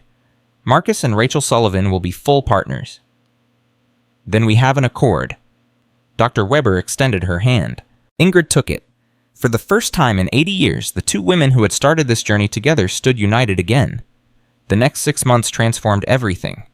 The foundation was restructured exactly as promised. Ashcroft's old lieutenants were removed, replaced by scientists and ethicists who shared the new vision. The combined research teams merged Dr. Webber's work with Ingrid's, creating a serum that was safer, more effective, and easier to produce. Marcus threw himself into the work. He trained with former military personnel who now served as security for the legitimate operation. He learned the science from Dr. Webber and Dr. Chen. He helped develop the criteria for serum distribution, fighting for accessibility over exclusivity. Rachel found her place too. Her legal background proved invaluable in navigating the complex regulations around medical research and drug distribution. She drafted the framework for the ethics board, recruited its first members, and established protocols that would govern decisions for decades to come. You're good at this, Marcus told her one evening as they reviewed applications from the first round of serum candidates. I'm just doing what needs to be done, same as always. No, it's more than that. You've found your purpose. Rachel smiled. Maybe we both have. She had decided against taking the serum herself. After much deliberation, she'd concluded that she wanted to live a natural life, to grow old and eventually die like everyone else. Dr. Webber had respected her choice without argument. Marcus had never been given the choice. His genetic incompatibility meant the serum would never work on him. But instead of seeing this as a curse, he'd come to view it as a strange kind of freedom. He could serve the mission without being tempted by its rewards. He could make decisions based on what was right, not what was personally beneficial, just as Dr. Webber had predicted. 1 year after the partnership was formed, they held their first distribution ceremony. 20 candidates from around the world had been selected for the initial round. Terminal patients, brilliant scientists, humanitarian workers, people whose extended lives would benefit humanity as a whole. Each had been vetted by the ethics board, approved unanimously, and prepared for the transformation that awaited them. Marcus stood beside Dr. Webber as she addressed the assembled group. What we offer you today is not immortality, Somius, she said. It is time. Time to complete your work, to share your knowledge, to love those you love a little longer. What you do with that time is your choice. We ask only that you use it wisely. The ceremony was simple but profound. One by one, the candidates received their doses, witnessed by the partners who had made it possible. Dr. Webber, Ingrid, Marcus, Rachel, Dr. Chen. When it was over, Marcus found himself standing alone on the facility's observation deck, looking out at the mountains. The sun was setting, painting the peaks in shades of gold and crimson. Thinking about Neun. He turned to find Ingrid beside him. In the year since their partnership began, he'd come to know her better, to understand her motivations, to see her not as an enemy but as a complicated ally. Always, he admitted, he gave everything to get me here. Sometimes I wonder if I'm living up to what he believed I could be. From what I've observed, you've exceeded it. Ingrid moved to stand beside him. Your father would be proud, Marcus. So would Neun. How do you know? Because I know what sacrifice looks like. I've made sacrifices of my own over the years, choices that haunted me, prices that seemed too high. She paused. But the ones who come after us, the lives we save, the future we build, that's what makes it worthwhile. Do you really believe that I have to? Otherwise, what was the point of any of it? Marcus nodded slowly. It was the same question he asked himself every day, and every day the answer became a little clearer. The point was this moment. The point was the 20 people who had received the serum today, the hundreds who would receive it in the years to come, the eventual thousands and millions who might one day benefit from what they had built. The point was hope. 2 years later, Marcus returned to Colorado. He drove alone through the mountains where he'd once lived under a bridge past the town where he'd scavenged for food to the clearing where he'd first found Noon dying in the snow. The clearing looked different now. Someone had placed a small marker there, a stone with a simple inscription, Yun, Guardian, Friend, 1943-2025. Marcus knelt beside it, his hand resting on the cold stone. "I don't know if you can hear me," he said quietly, "but I wanted you to know that we did it. We built something worth protecting, not just a serum, but a future, a way forward for everyone, not just the lucky few." The wind rustled through the trees. Marcus could almost imagine Noon standing beside him, those ancient, intelligent eyes watching with approval. "I miss you every day. I'll miss you for the rest of my life, however long that is." He smiled slightly. "Which won't be nearly as long as some people's, but that's okay. You taught me that length doesn't matter. It's what you do with the time you have." He stood brushing snow from his knees. "Rachel's engaged. Did I mention that guy named Thomas works for the ethics board? Good man, she's happy." He paused. "Dr. Weber says she might have another century in her. Maybe more. Ingrid, too. They've become friends again, real friends, not just partners. It's strange to watch, but good." The sun was starting to set, casting long shadows across the clearing. "I've been thinking about what comes next. For me, the serum can't live for centuries like they will, but I can train the next generation, the new guardians, people who'll continue the work after I'm gone." He touched the stone one final time. "That's what you did, isn't it? You found me when I was broken and gave me a reason to keep going. Now it's my turn to do the same for others." Marcus straightened his shoulders, squared his purpose clear. "Thank you, Noon, for everything. I won't let you down." He walked back to his vehicle, got inside, and drove away. Behind him, the marker stood silent in the fading light, a testament to the dog who had started it all. The dog who had found a broken man and transformed him into something greater. The dog who had given everything so that humanity might have a chance at forever. 5 years after the partnership was formed, Marcus Sullivan stood before a group of 20 young people, each one carefully selected from thousands of applicants. "You've been chosen for a reason," he told them. "Not because you're special, though you are. Not because you're strong, though you'll need to be. You've been chosen because somewhere inside you there's a spark, a willingness to sacrifice for something larger than yourself." He looked at their faces, young and eager and afraid. "Some of you will take the serum and live for centuries. Others won't qualify, and you'll serve in different ways. But all of you, every single one, will be part of something that matters, something that will shape the future of humanity." Rachel stood beside him, her hand resting on the slight swell of her pregnant belly. Dr. Weber and Ingrid watched from the back of the room, two ancient women united at last. Dr. Chen had retired the previous year, but had come back for this ceremony. "I'm not going to pretend it will be easy," Marcus continued. "People will die. Sacrifices will be made. There will be moments when you question everything, when you wonder if it's worth the cost." He thought of Noon, of his father, of Patterson and Richter and Morrison and everyone else who had given their lives for this mission. In those moments, remember why you're here. Remember what we're protecting. Not just a serum, but the possibility of a better world. A world where death is a choice, not a sentence. Where time is a gift, not a thief. He smiled at the young faces before him. That's worth fighting for. That's worth dying for. And if you're willing to accept that truth, then welcome to Project Sentinel. Welcome to the Guardians. The applause that followed was thunderous, hopeful, full of the promise of generations yet to come. Marcus stepped back, letting the new recruits celebrate their acceptance. Rachel took his hand. "Good speech," she said. "I meant every word." "I know. That's what makes it good." They stood together, watching the future unfold before them. Everything they had lost, everything they had sacrificed, everything they had suffered had led to this moment. A wounded dog in the snow, a homeless veteran with nothing left to lose, a secret hidden in the mountains for 80 years. And now a new beginning. Marcus Sullivan had been broken, abandoned, forgotten by the world. But a German shepherd named Nguyen had seen something in him worth saving.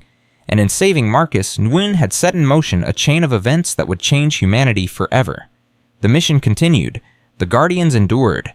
And somewhere in whatever place heroic souls find their rest, a dog named Nguyen wagged his tail, knowing that his final act of faith had not been in vain. Because Marcus Sullivan, the man who had once been ready to die in the snow, had become exactly what his father always believed he could be. A guardian. A leader. A bridge between the past and the future. And that was a legacy worth living for.